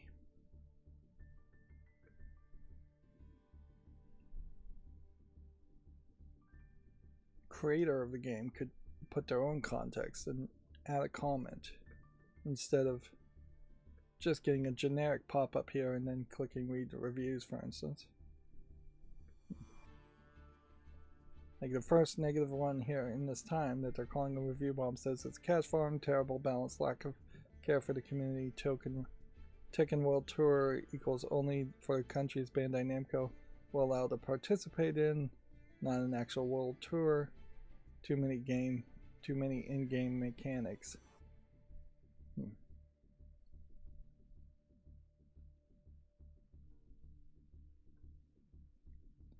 Yeah.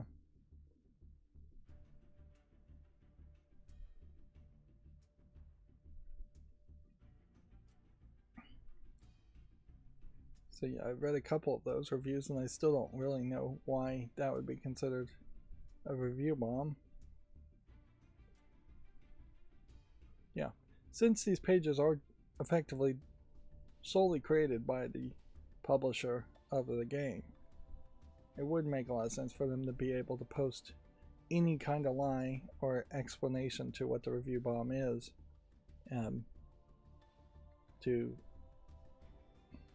add their response to it and add a comment to it and add more context to it.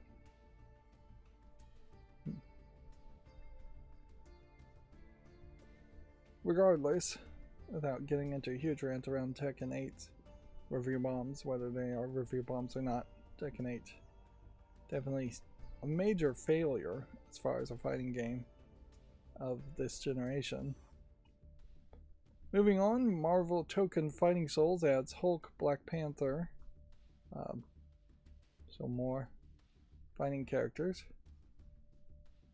Although that feels like a weird way to animate it and depict it. Isn't this Savage Hulk, I would guess? Or Hulk of the Savage Lands? Yeah. Yeah, Hulk's overwhelming power and stability led the SHIELD, the government and SHIELD and his teammates, to exile him to the Savage Land, which was like this whole other planet. It was one of the, I think, better runs of Hulk, and let Hulk just be more of a mindless destroyer without really having to balance him against other super heroes or villains.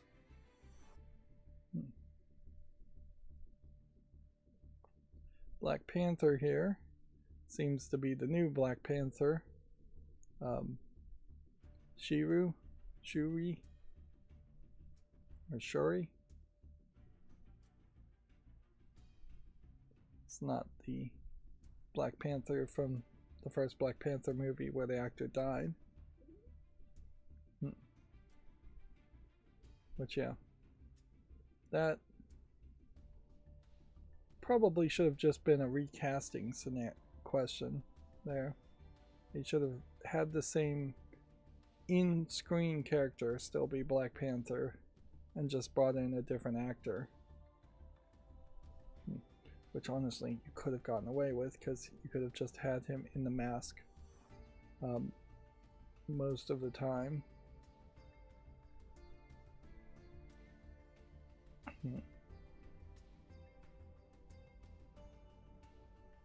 And then the champion, I have no idea who that is. Apparently it's an Elder of the Universe in the Marvel Universe. I don't recognize them at all. I'm not that big into Marvel. So it is probably worth watching this though, just to see the movements.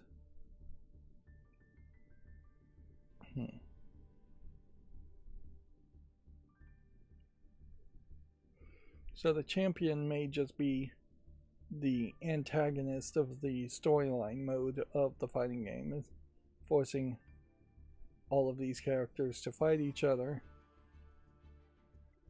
Now, what's interesting about Marvel Token Fighting Souls is you had this thought that Iron Man was just the first of many characters that were going to be Japanized, for lack of a better term. And they really haven't gone in that direction. Yes, it's bright and colorful like anime, and yes, the characters have big muscles and chests and are being drawn in different ways than what they normally are being drawn in a more anime style. But it's not, it's kind of backing away from the idea that every single character was going to be taken to the furthest extreme that they could get away with as far as being Japanese anime like. Now it's interesting that you have Black Panther, the new Black Panther, fighting the not Weather Witch, Sue Storm.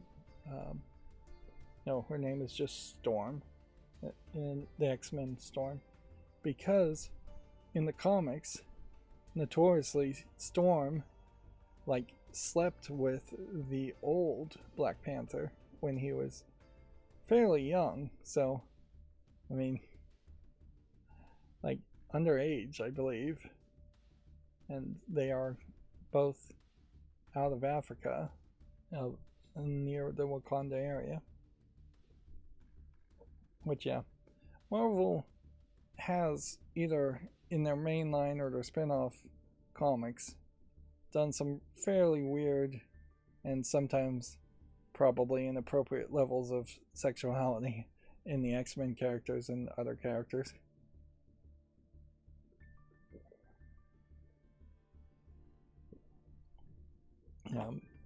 Which I'm sure the teenage boys who were mostly reading comics loved, but in retrospect and in a vacuum, when you bring up, hey, this happened or this happened, it just comes off as very weird and makes comics feel less age appropriate.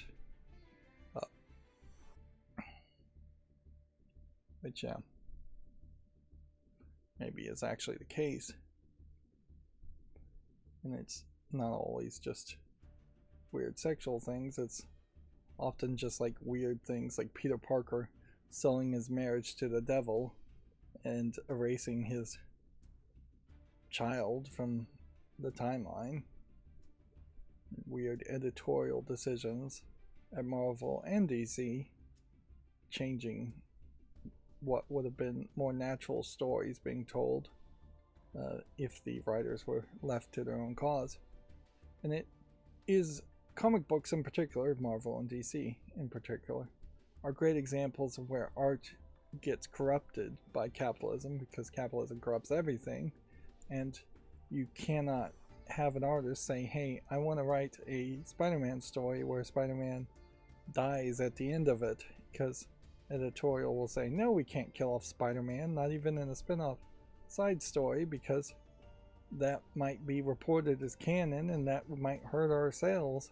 So we have to maintain the status quo, and we have to keep on churning out the same Spider-Man type stories for decades upon decades. It is also probably a great example of where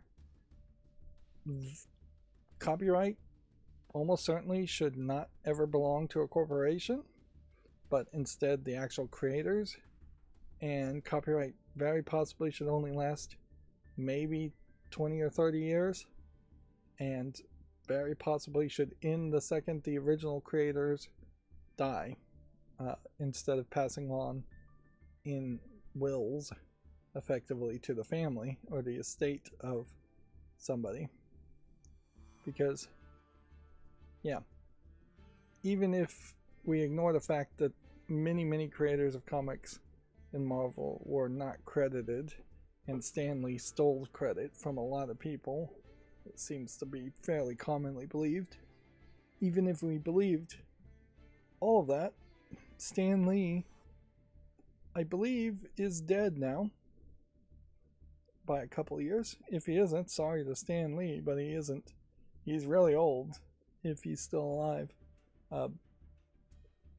And if copyright for everything that was legally credited to Stan Lee went into the public domain, we would almost certainly be in a better position, where tons of Marvel characters would now be public domain and usable, instead of being licensed out by Disney, who had zero hand in creating any of the Marvel characters at all. But that is getting into too much of a rant. Marvel Token Souls so far looks good, looks hype. They are doing the right thing by every now and then putting out a new couple of announcements for a new couple of characters.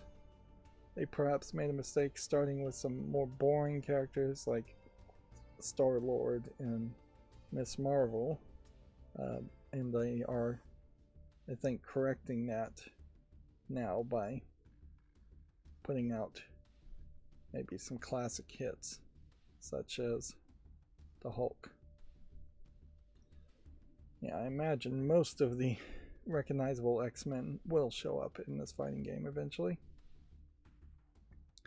Moving on, Reverse Collapse F has been announced for PS5, Xbox Series, PC, iOS, and Android. Looks like it might be a mobile game first type thing. It's a sci-fi fiction cooperative player versus environment shooter, currently in development by Sunborn Network.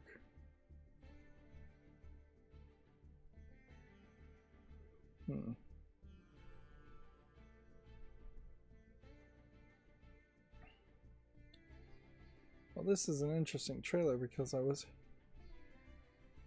started with what looked like an anime girl, and now it looks like we're seeing more of a military realistic guy to some extent. Yeah, for a second there I was thinking we had jumped over to a completely different trailer.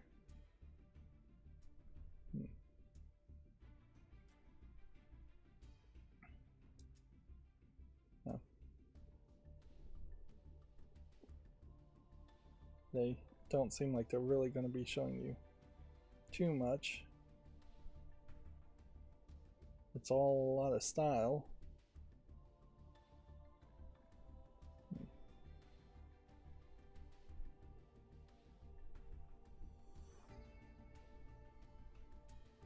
Yeah. Lots and lots of style being shown.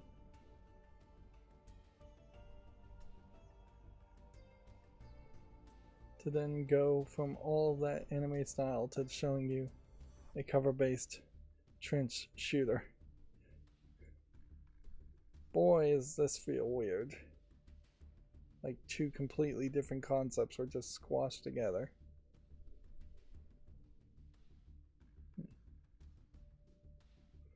Yeah, we're seeing more and more of this too, where it seems like somebody has been able to asset flip something like Call of Duty Zombies, and then the animators that they can afford or that they have on staff can only do 3D CGI anime girls.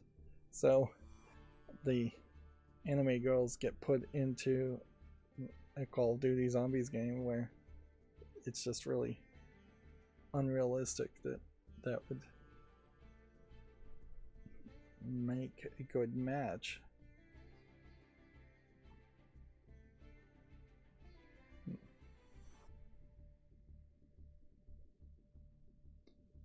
I think these kinds of announcements in these games are probably indicative of the desperation around making these kinds of live service experiences now.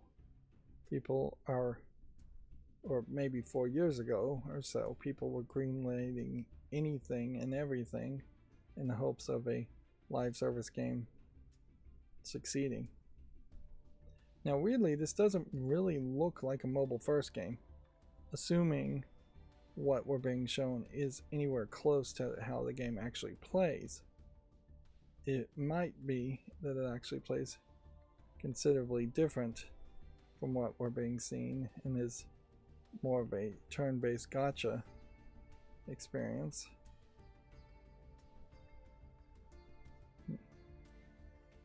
But yeah, they're calling this a sci-fi game, and then they're showing us magic from straight out of the realm of fantasy.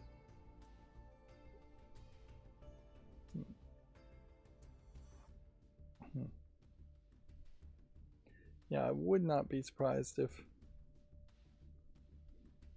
third-person shooter. Yeah. It is a third-person shooter, but I think we are perhaps entering an era now where a lot of people who would have made low effort asset flip RPG maker type games are now making low effort asset flip RPG shooter games. The visuals just don't connect as far as the character designs and everything else. That is very jarring. Girls Frontline Blue Butterfly contract is announced for iOS and Android. I wonder if maybe there is some Asian country out there that they actively think they can convert into military first-person shooter gamers. I mean, that would be a very tall order and wouldn't really... I don't think there's any Asian country out there that would convince a lot of gamers to play Call of Duty or something that would be more around an American Western military of any sort. But yeah, maybe there is a thought that you could get Chinese gamers to play military games as long as they're not playing as Americans. Yeah, I wouldn't be surprised if there's a lot of Russian gamers who would play a game like that if they were allowed to play games like that, which they tend not to be.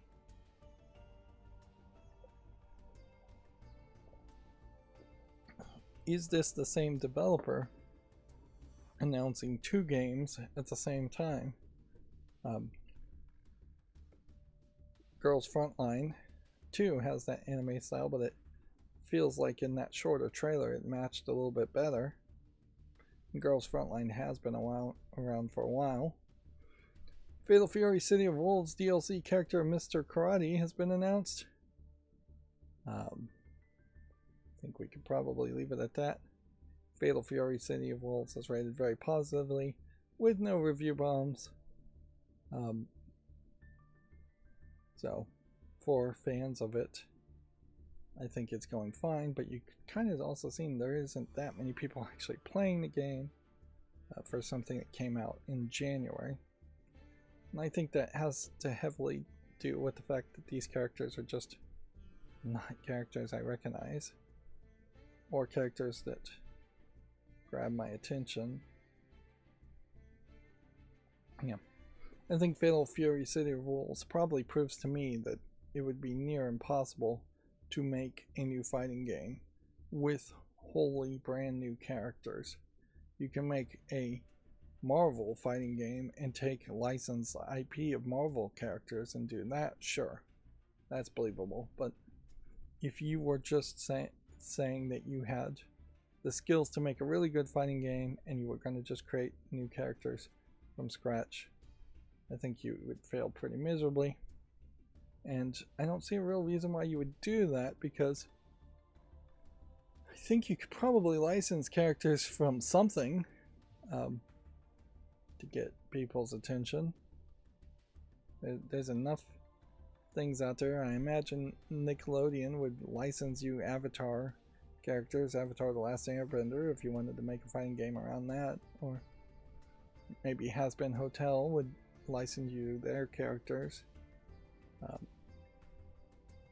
Yeah, you can find somebody. It is actually rather surprising that there is not a Spawn fighting game.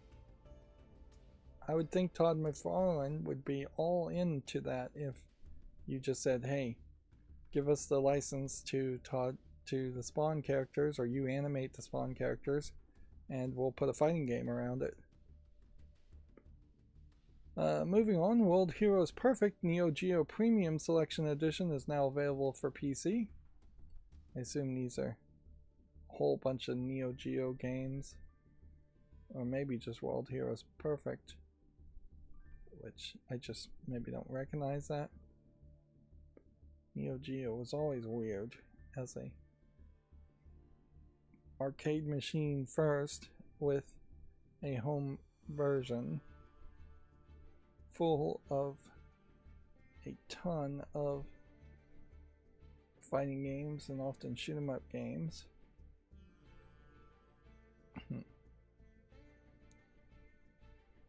Yeah, they created their own engine, I believe, and or at least that would be my assumption, and then very quickly churned out collections of fighter characters and different themes. Yeah, they almost certainly flooded the market way too much. Whereas if they had had just one big success to even slightly compete with Street Fighter, Neo Geo would be remembered a lot more. But I think that probably is the double-edged sword, which is that Street Fighter was super popular for many, many years. Street Fighter 2 in particular. And that probably encouraged Neo Geo to make competitive fighting games, but they didn't sell in the West. They may have sold perfectly well in Japan and the East. Moving on, Melty Blood Twi Lumnia has been announced for the PS5, Switch 2, PS4, Xbox One, Switch, and PC. I've heard the phrase Melty Blood, so my assumption here is that this is a series, some kind of fighting game. Yeah, it does feel like there was some kind of announcement amongst fighting games here. Is the Melty Blood series tied into the Fate Stay Night series? No, the Fate Stay Night series were visual novels before they became, or the Fate series was a visual novel. Didn't really show that much.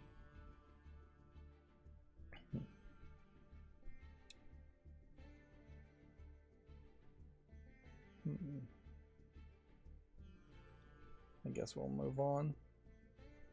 A top-down action-adventure game, Magical Blush, launches this summer for PC, and then later for modern consoles and Switch.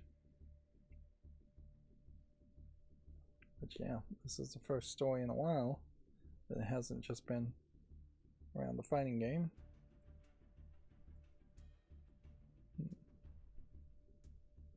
Yeah, there's still a pretty good connection, I would say, between a fighting anime and a fighting game, where you could take the characters and turn them into a fighting game, although it actually happens less than it could by far. Moving on, Axe Cop is coming to PS4 and 5, Xbox One and Series, and Switch on May 4th. It's a professional caliber JRPG written by a 5-year-old, is what they're saying here. I remember Axe Cop when it was, I think, a TV series, and now they're selling it like a video game. Basically, the general concept was told to an animator from his 5-year-old son, or at least that's what the animator claims. And then obviously the animator took the idea of a cop with an axe and stretched it out to something that actually would make sense.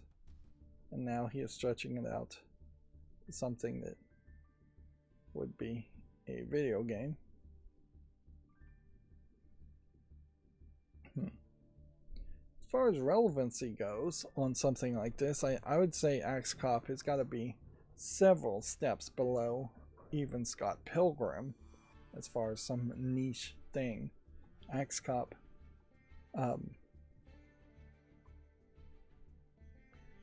has been out as a comic book, or been coming out as a comic book for 10 years and still doesn't have a relevancy, it looks like.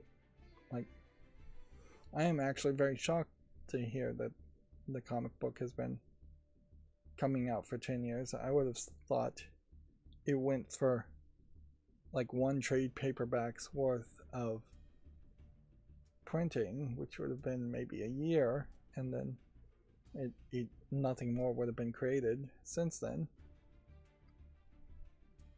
Yeah, and this is probably a great example also of this animator almost certainly having connections in Hollywood, and that's how 10 years ago he got it actually animated and got somewhere with it, and actually didn't even get that far with it. Moving on, Guru launches July 23rd for PC and then later for consoles. Let's see the Steam page here.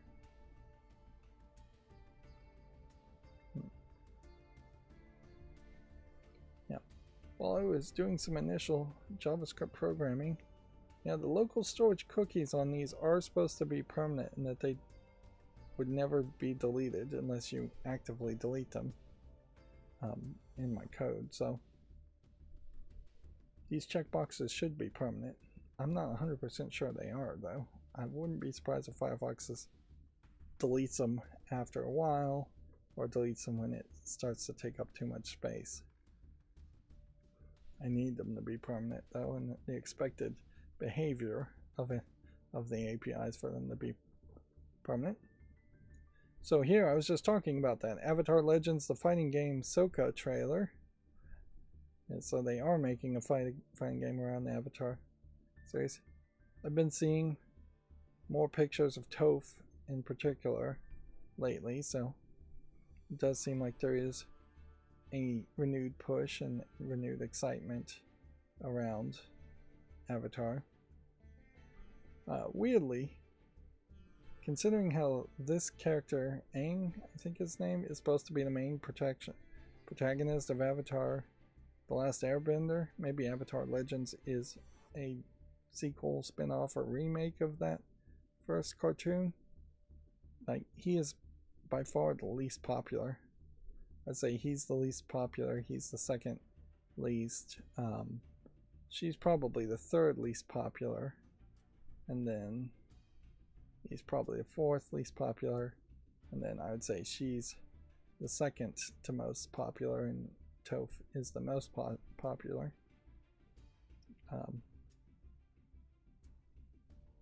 It's not really a ton of characters for a fighting game though, and they're different bending karate abilities.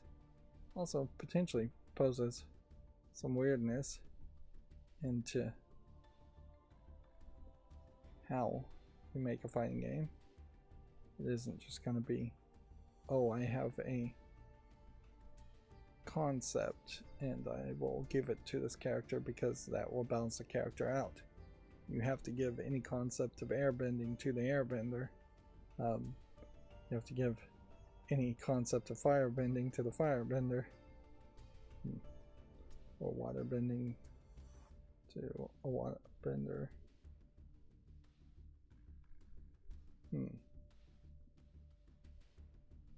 Yeah.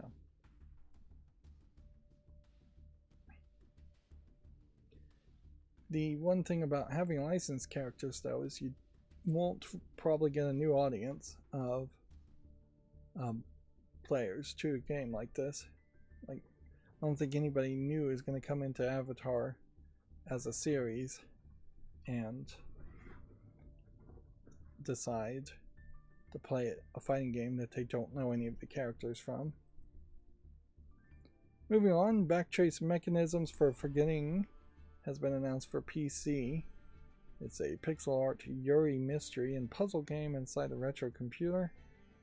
Interesting that they are throwing Yuri into it. Yuri being girl on girl romance, the Japanese phrase for girl on girl romance. Yeah, one of those descriptors is not like the other.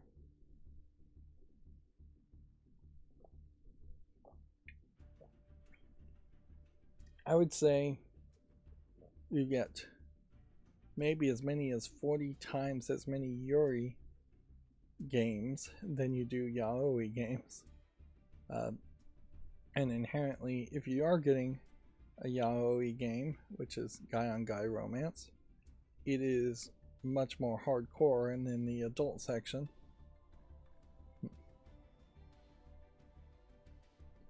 I don't really want to go much further in this trailer though, because the interface looks terrible. Yeah.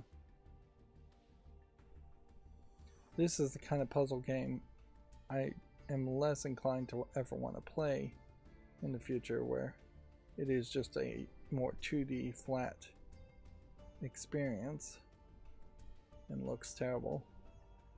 I really do like the open world environment 3D puzzle games that are becoming more the norm, such as The Witness and the Blueprints.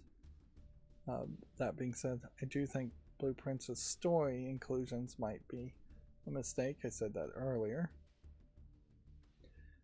Under Night in Birth 2, Sis Celeste DLC character Zohar has been announced. This is another fighting game with another fighting character.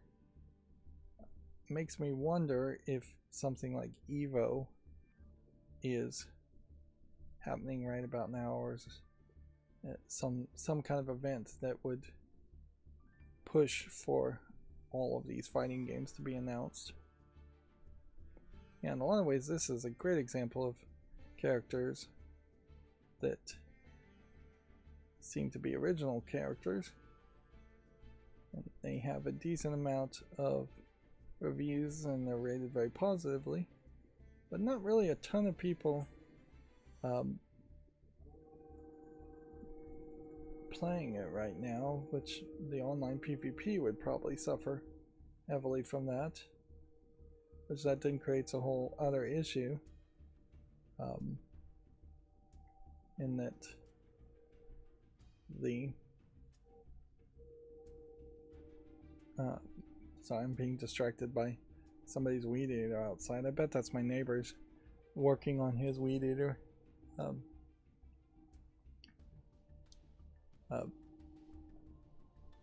Yeah, he told me he had like blown the gaskets or something in his weed eater, and instead of just buying a new one, he was gonna try and take it apart and repair it.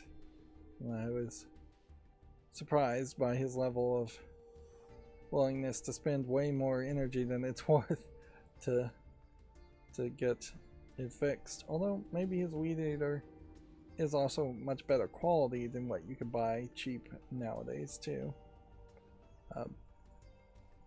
But yeah, it definitely sounds different from the weed eater that my lawnmower uses.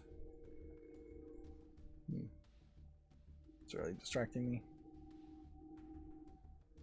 So yeah, I assume the fighters in this game are a wholly original set of fighters that probably have been in previous Under Night in Birth games. You do get into this problem with some of these fighting games where magical attacks are just making too much visual vomit on the screen, just like way too much going on, and it just gets really hard to see the characters and what is going on. This is a whole attack sequence taking up most of the screen. Alright, well, that's going to bring us to Gaming on Linux articles. Let's go through those. Dungeon Crawler 1.0 is now out. It'll hook you and frustrate you just like the real thing. It's not a dungeon crawler as much as it is a claw game, I suspect. It's rated very positively. It's no longer in early access. I think streamers have been playing games like this, if not this game, for a while now. And so it probably doesn't have a lot of relevancy for me to have a reason to rush to play it. But if I could get it cheaper than, say, $6, I might grab it. This feels like a $5 game. Does look like there is a little bit of dungeon crawling in the experience too. I'm not a huge fan of claw games, particularly the Western ones that are programmed to cheat you way more than the Japanese ones are. But yeah, you can see putting my attention to that at some point in the distant future. You can build and command a flying fortress in the playtest of Castle Away. Just feels like a very different flying around fortress game compared to another one I think I've seen recently. Yeah. That whole article talking about how hard it is to surprise gamers definitely synergizes with the fact that there's a lot of parallel ideas that come out at the same time, such as flying castles or military third-person shooters where you have anime girls in it for some reason. A upcoming tycoon sim game, Steam to Electric, has gotten him real excited about trains. Yeah. Still don't think I'm really excited by that. If you value your time, don't install PegX stickers demo. There's an article on Reddit about how they have these stickers you can buy to put over dollar bills that will put Santa Claus instead of George Washington or whoever in the middle of a US dollar bill for stocking stuffer money gift type things. And you can just buy the dollars with the sticker pre-applied, but I imagine that's even more expensive. And they also have Easter bunnies and like fairies and things. The issue there is that people might just abruptly look at the dollar bill and say, hey, that's counterfeit, that has Santa Claus on it or the Easter bunny on it, and not realize that it's actually a sticker that you just can peel off of a real dollar bill.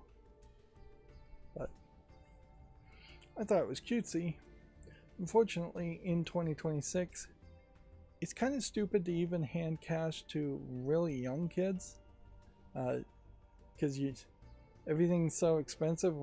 What, you have to give like a 20 to a young kid for them to actually buy anything, which is way too much money you probably want to give to a young kid. You could give them $1 and then they're gonna immediately break it into quarters for quarter candy machines. $1 won't even get you a soda in most soda machines or anything like that.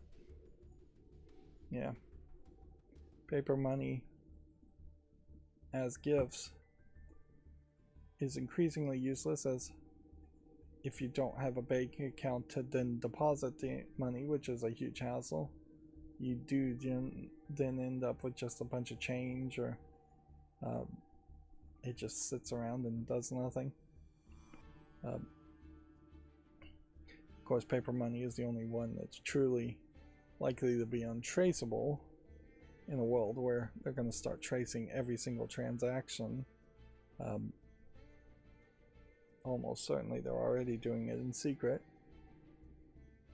But yeah, it makes a lot more sense to hand a gift card or a prepaid Visa to as a stocking stuffer these days than it does to give $1. And that, I guess you probably could get gift cards with Santa Claus on them too. It is also potentially an interesting political statement to say Santa Claus is the true leader of the currency in the Department of Treasury and capitalism in the United States. The spirit of spending too much for things you don't need is very much the spirit of capitalism in the United States.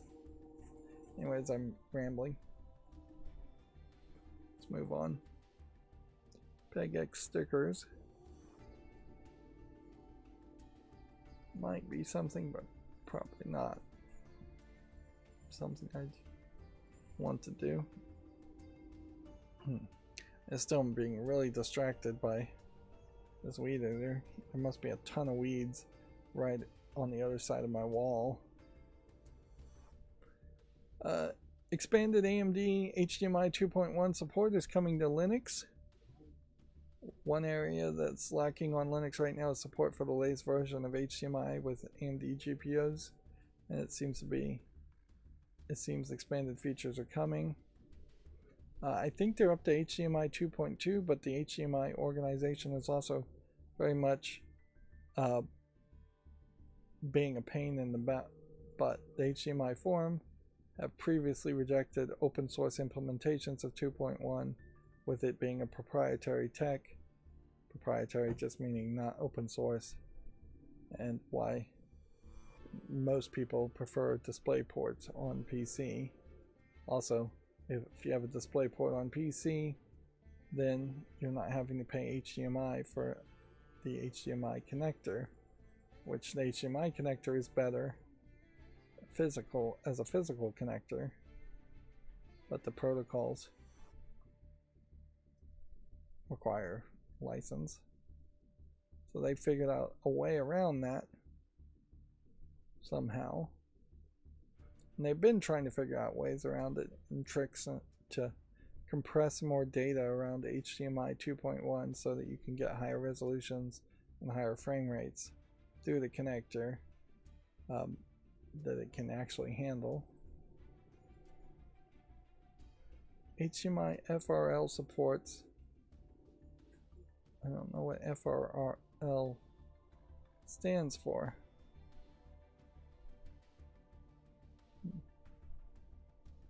So in a lot of cases this code might very well have to be created in a white box scenario where the developer has not seen any of the proprietary code, thus the developer can't be accused of copyright infringement, although they still could be accused easily, and they can even be guilty of copyright infringement even if they've never seen the proprietary code, which just shows how crazy copyright can actually be.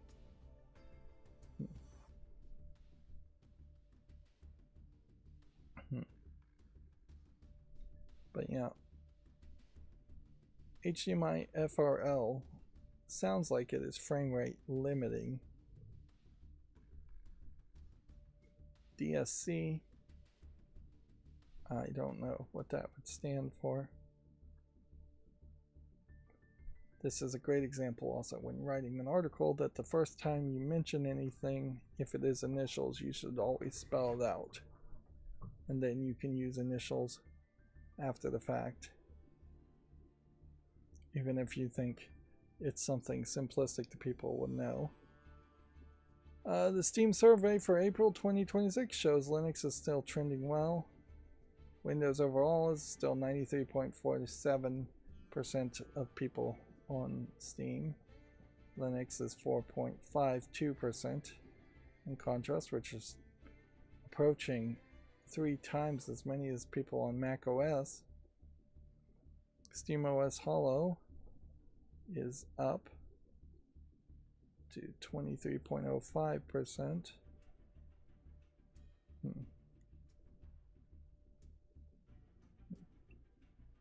Arch Linux in general is at 8.78%. CachyOS is 8.37%. Bazzite, now, as far as people doing that, is about half as many people doing CachyOS. So yeah, at a certain level, it might become just so standard that people use CachyOS that Bazzite isn't even advisable. Right now though, I still would lean towards stability and suggest Bazzite as the Linux for people to install versus CachyOS, which is just going to be more complicated as a rolling release. Moving on, Wine 11.8 brings updates for Mono, MSXML, Visual Basic Script, and more. We get continued improvements for continued compatibility of programs and games. Yeah. Blender changed the Anthropic AI funding deal with discussions planned for AI policies.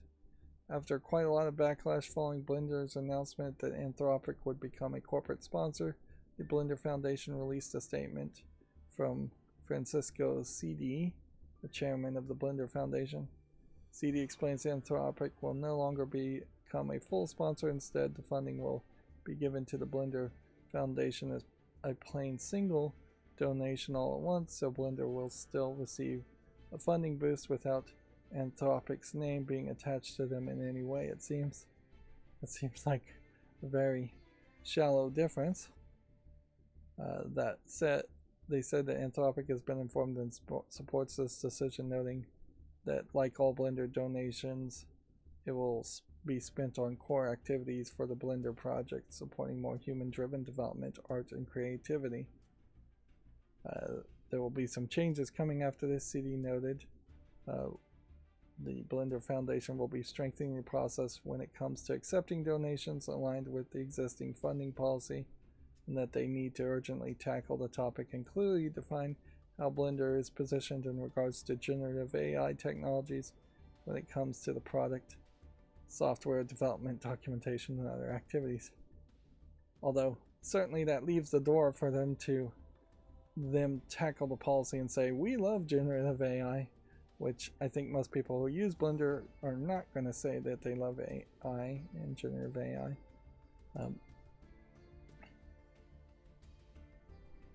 Yeah. So eventually there's a chance that there will be formal policies for AI. Yeah. I gotta mention though, like, as much as I hate AI and as much as I try not to use AI, even when I search DuckDuckGo for a JavaScript code, the AI response is way easier to interact with than to click on the first article returned for small bits of code. I definitely am not vibe coding in my mind, but I'm getting dangerously close to vibe coding because I know what the code is. I'm looking up small bits of code to do small things because I just don't remember the exact way to type it, and I don't want to spend my brain power trying to remember how to type it. But I definitely understand all the code and understand what I'm trying to do as a general concept. Whereas vibe coding, in my mind, is when you type in a final outcome and expect all the code to work and be done for you, and more than likely you don't understand what it's doing at any level, or you understand it at a very basic minimalist level. So yeah, I am definitely getting pushed into using AI response, if you really call them AI responses, in Google, in DuckDuckGo searches. Just as a matter of saving time, and I do desperately need to save as much time as possible because I can't accomplish things even with the amount of time I have nowadays, and I'm just not anywhere close to a normal level of efficiency as far as trying to get things done. Moving on, Gambonza masterfully combines Balatro and chess, and it's out now. Bought that whole humble bundle of chess games, and I probably am not going to ever play any of them. And here's yet another chess game. Yeah. I'm not sure I could really wrap my brain around chess enough to play a game like this, but I'll put it on the wish list. This does remind me, there is one part of Blueprints that I really found unwelcome, and that's that there is one room that is a casino, and in that one room there is slot machines and a roulette wheel you can spin once per day, and it is incredibly boring and totally game changing when you get into the casino, and start gambling, because that is all you're doing. You are just playing a slot machine. You pull the handle, it spins some wheels, you try to line up the wheels so that you get some kind of money back, and you are tempted to do bonus spins for 1 gold coin, which lets you think you've spent a lot less than you actually have spent chasing after victories. The payout is not particularly good at the casino, and as far as I can tell, there is no way to cheat it.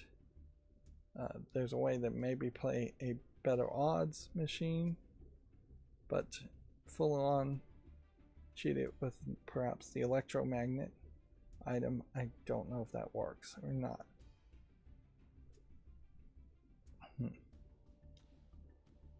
And yeah, even if it does work, the fact that the slot machines exist, that they work at all the way the regular slot machine works, it just speaks to a lack of creativity for a puzzle game, and something that did not need to be in a game, considering it's already way too long, or potentially way too long, depending on how well a player plays. Yeah, it is crazy that blueprints potentially could be halfway finished on day 1, if not completely finished on day 1, under an hour. Or more realistically, it's going to take players entire 100 hours, 70 hours to 100 hours worth of gameplay to do everything. Yeah. And the people that would beat it on day 1 under an hour and do 100% of everything would be playing the game a second time and know all the secrets. Moving on, TerraTech Legion is an awesome modular vehicle-based survivor, which is out now. It does feel like gaming on Linux is perhaps promoting too many games that, really are not that big of a deal. Alright, and that's going to bring us to GameDeveloper.com, which, I don't know why we have vampire crawlers here, but we can see it's overwhelmingly positive. I don't know why we have Stardew Valley here. Don't know why we have Baldur's Gate. Slay the Spire. It feels like this is just a list of games that would have been either in a humble bundle or something.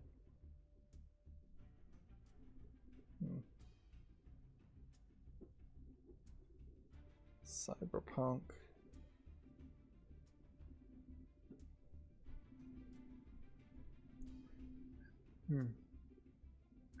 Alright, well, moving on. There's a report that the VR specialist Survios has laid off the majority of its development team. They worked on Alien Rogue Incursion. Yeah. So there's a report of another layoff. Never jumped back into Vampire Survivors. Fine game, but perhaps too demanding of the player's time. Great game if you can only afford one game, I suppose. But most people with Steam are not in that situation. And I'm still not sure why we're seeing so many of these games.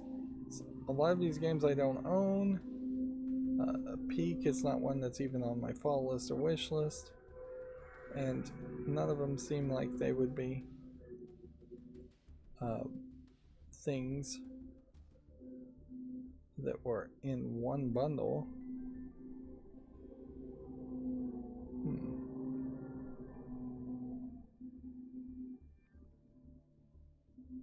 Did I, when I opened up my page? Yeah, I feel like at this point Diablo 4 doesn't even need to be on the wish list if it's mixed reviewed.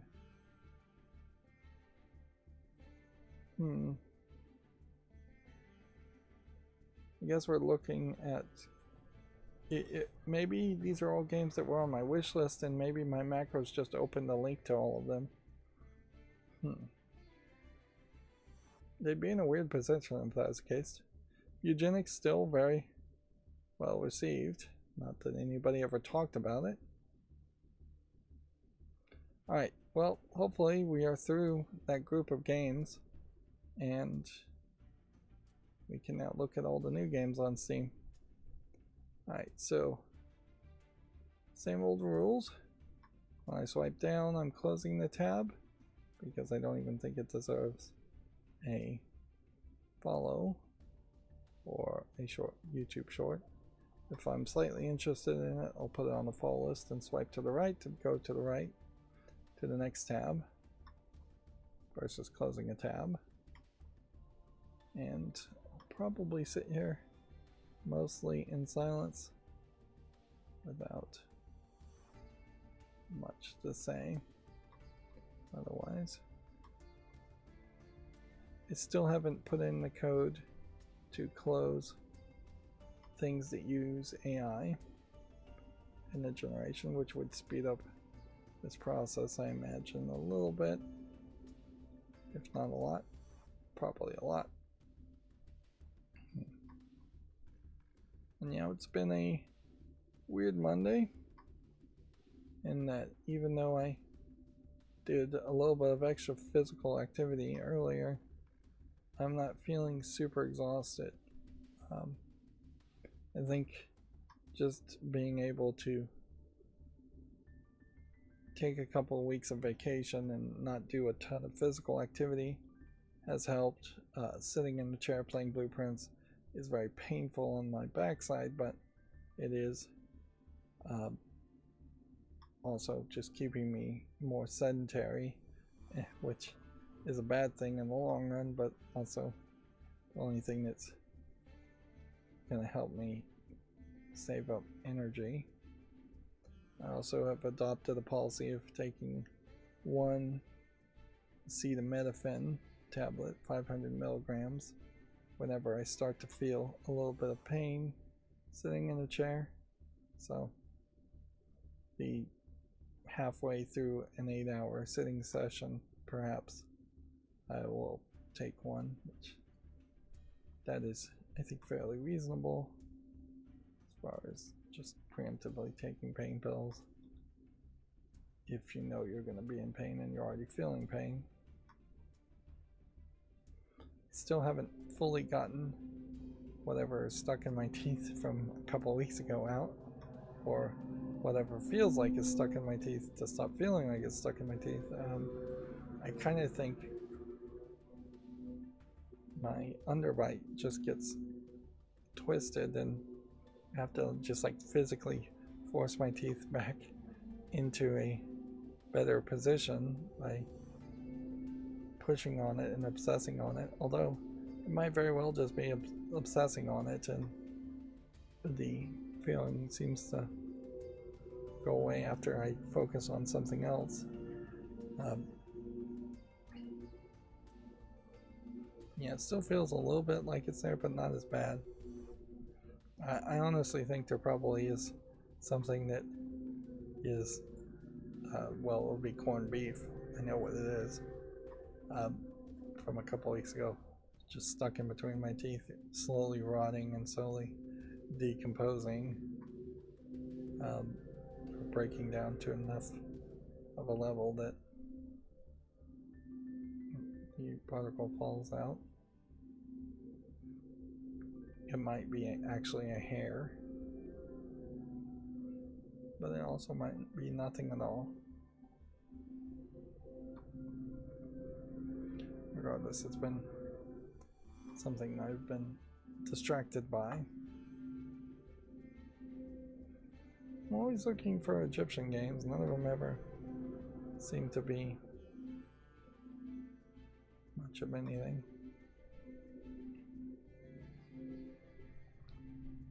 Yeah.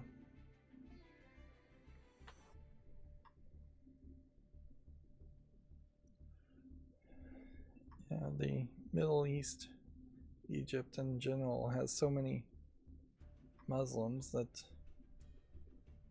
their influence is enough that nobody in those countries would really form a video game company or be allowed to form a video game company that might talk about ancient Egyptians or the Babylonians and things before then, for what little we even know. And in a lot of the Muslim countries, old books and old stories and old history is illegal and eliminated, being censored away.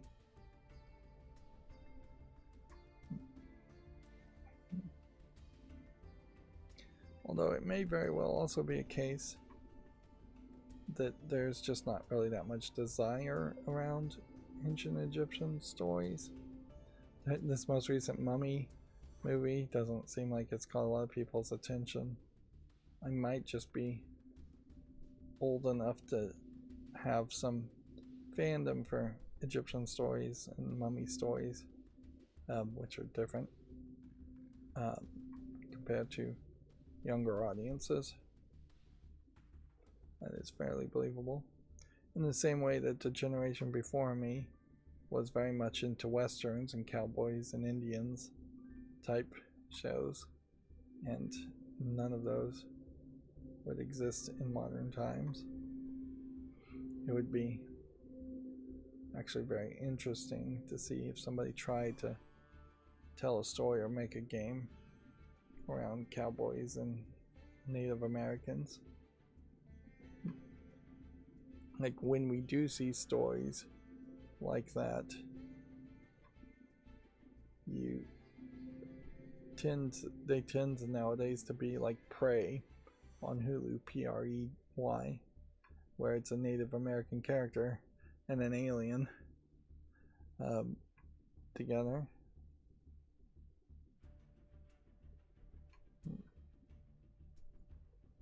Yeah.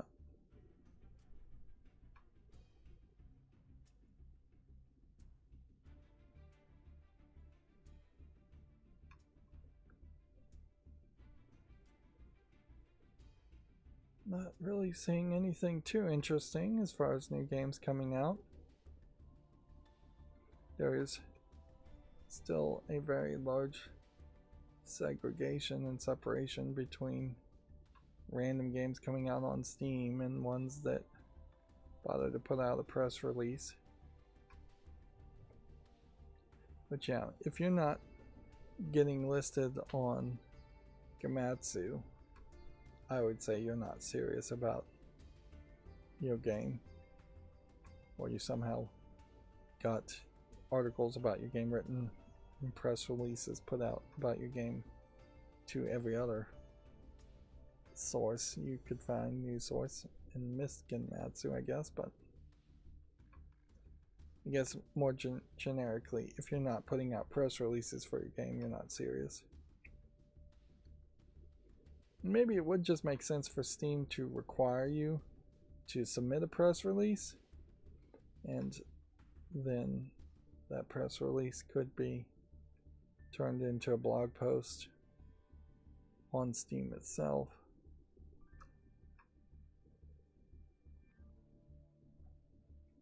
It wouldn't be a terrible way to verify a developer's willingness to actually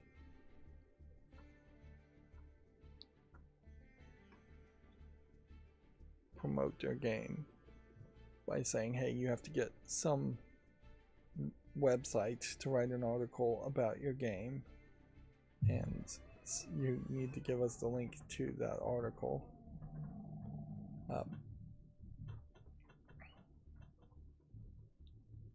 And inherently, there will be people that say, oh, that's too much work, and those people probably shouldn't have their game on Steam in that case.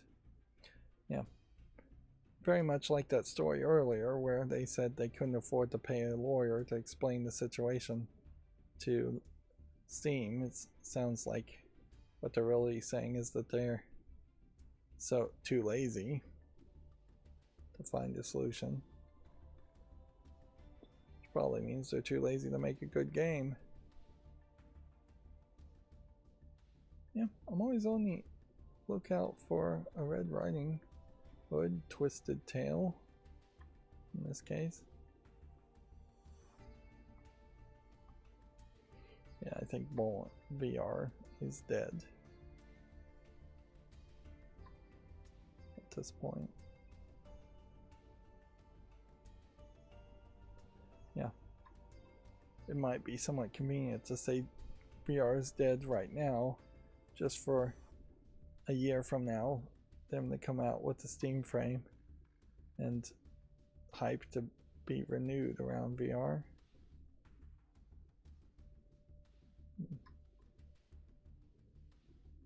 Yeah.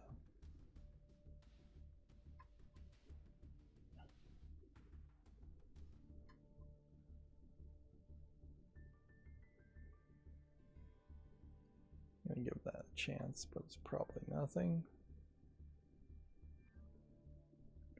And just now I'm starting to feel pain again, and I think we are probably a lot closer to the end than this is one of the bird flying games that looks very different than most of them, but still is that generic thing. Warframe is rated very positively as a online co-op game focused. Mouse PI for Hire is rated very positively as a boomer shooter. Pragmata is overwhelmingly positive for a hacking shooter. Dave the Diver is 2023. I don't know why that one's open. Hogwarts Legacy. Silksong. Yeah. Cult of the Lamb. Ball-X Pit. Yeah. Again, I don't know why all these games are opening up. A lot of these games are from a long time ago. A lot of these games I own. A lot of these games are on the wish list already. A lot of these games are not on the wish list from a long time ago.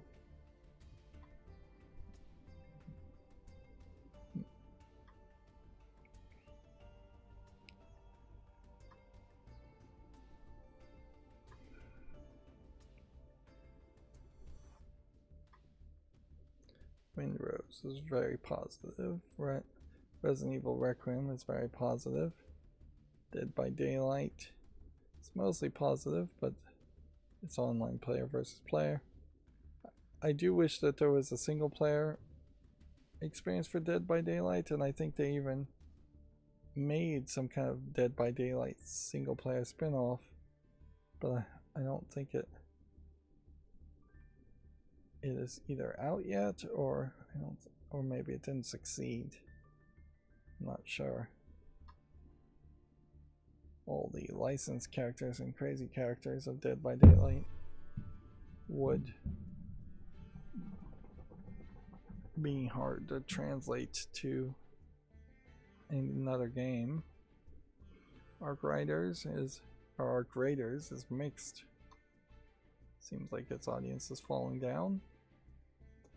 Disney Dreamlight Valley still very positive, and seems like there's a new update available. It's according to this. Now Pocahontas is perhaps one of the few Native American characters we see consistently in video games. See, Replaced is from a couple days ago. It's very positive. Is it in early access? Nope. So I'll put that on the wish list. Yeah, the vast majority of these games are not helping us in any way by seeing them a second time, because they're already on the wish list. So it's not like it's doing a ton of faultless cleanup. Right. Yeah, we have a Gaming on Linux article back here. Here's the top Steam Deck games for April So now I know what happened is those are the top Steam Deck games, and that's where all the list came from. Bumpy ride. Looks like it might be something.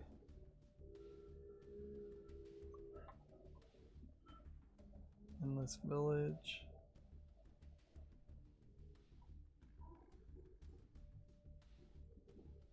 Oh, somebody now is weed eating with a different weed eater outside.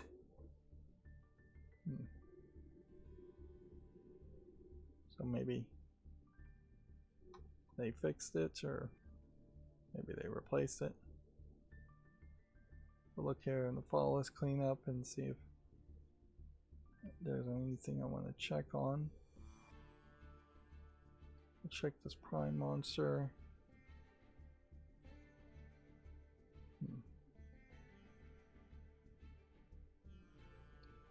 Look at this.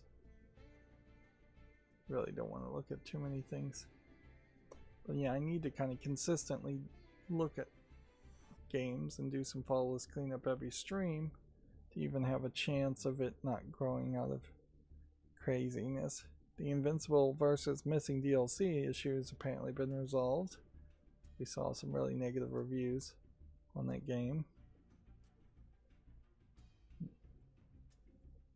This is fine.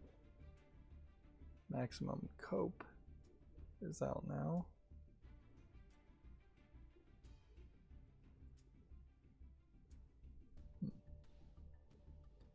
Yeah. These like updates tell me something. Not that much. I think that's as many games as I'm willing to look at today, so may or may not is not got enough reviews yet.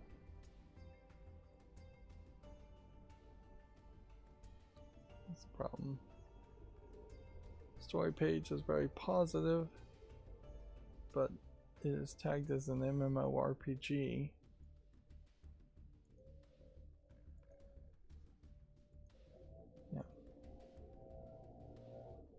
Not really my kind of game, so we'll take it off the fall list. Into Evil.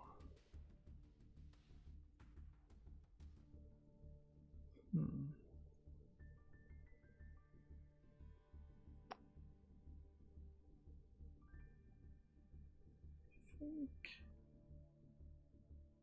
probably no, even though it's rated positively, but it does pass muster. But it is also marked early access, so back to the fall list it goes. See, that's the problem, is a lot of things say they're out now, but are they out 1.0 version, or are they out completely or in early access?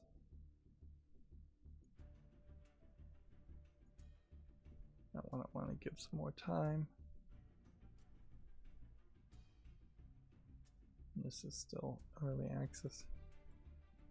I kind of feel like I could just take this off the wish list just based on what it looks like. The follow list. Yep.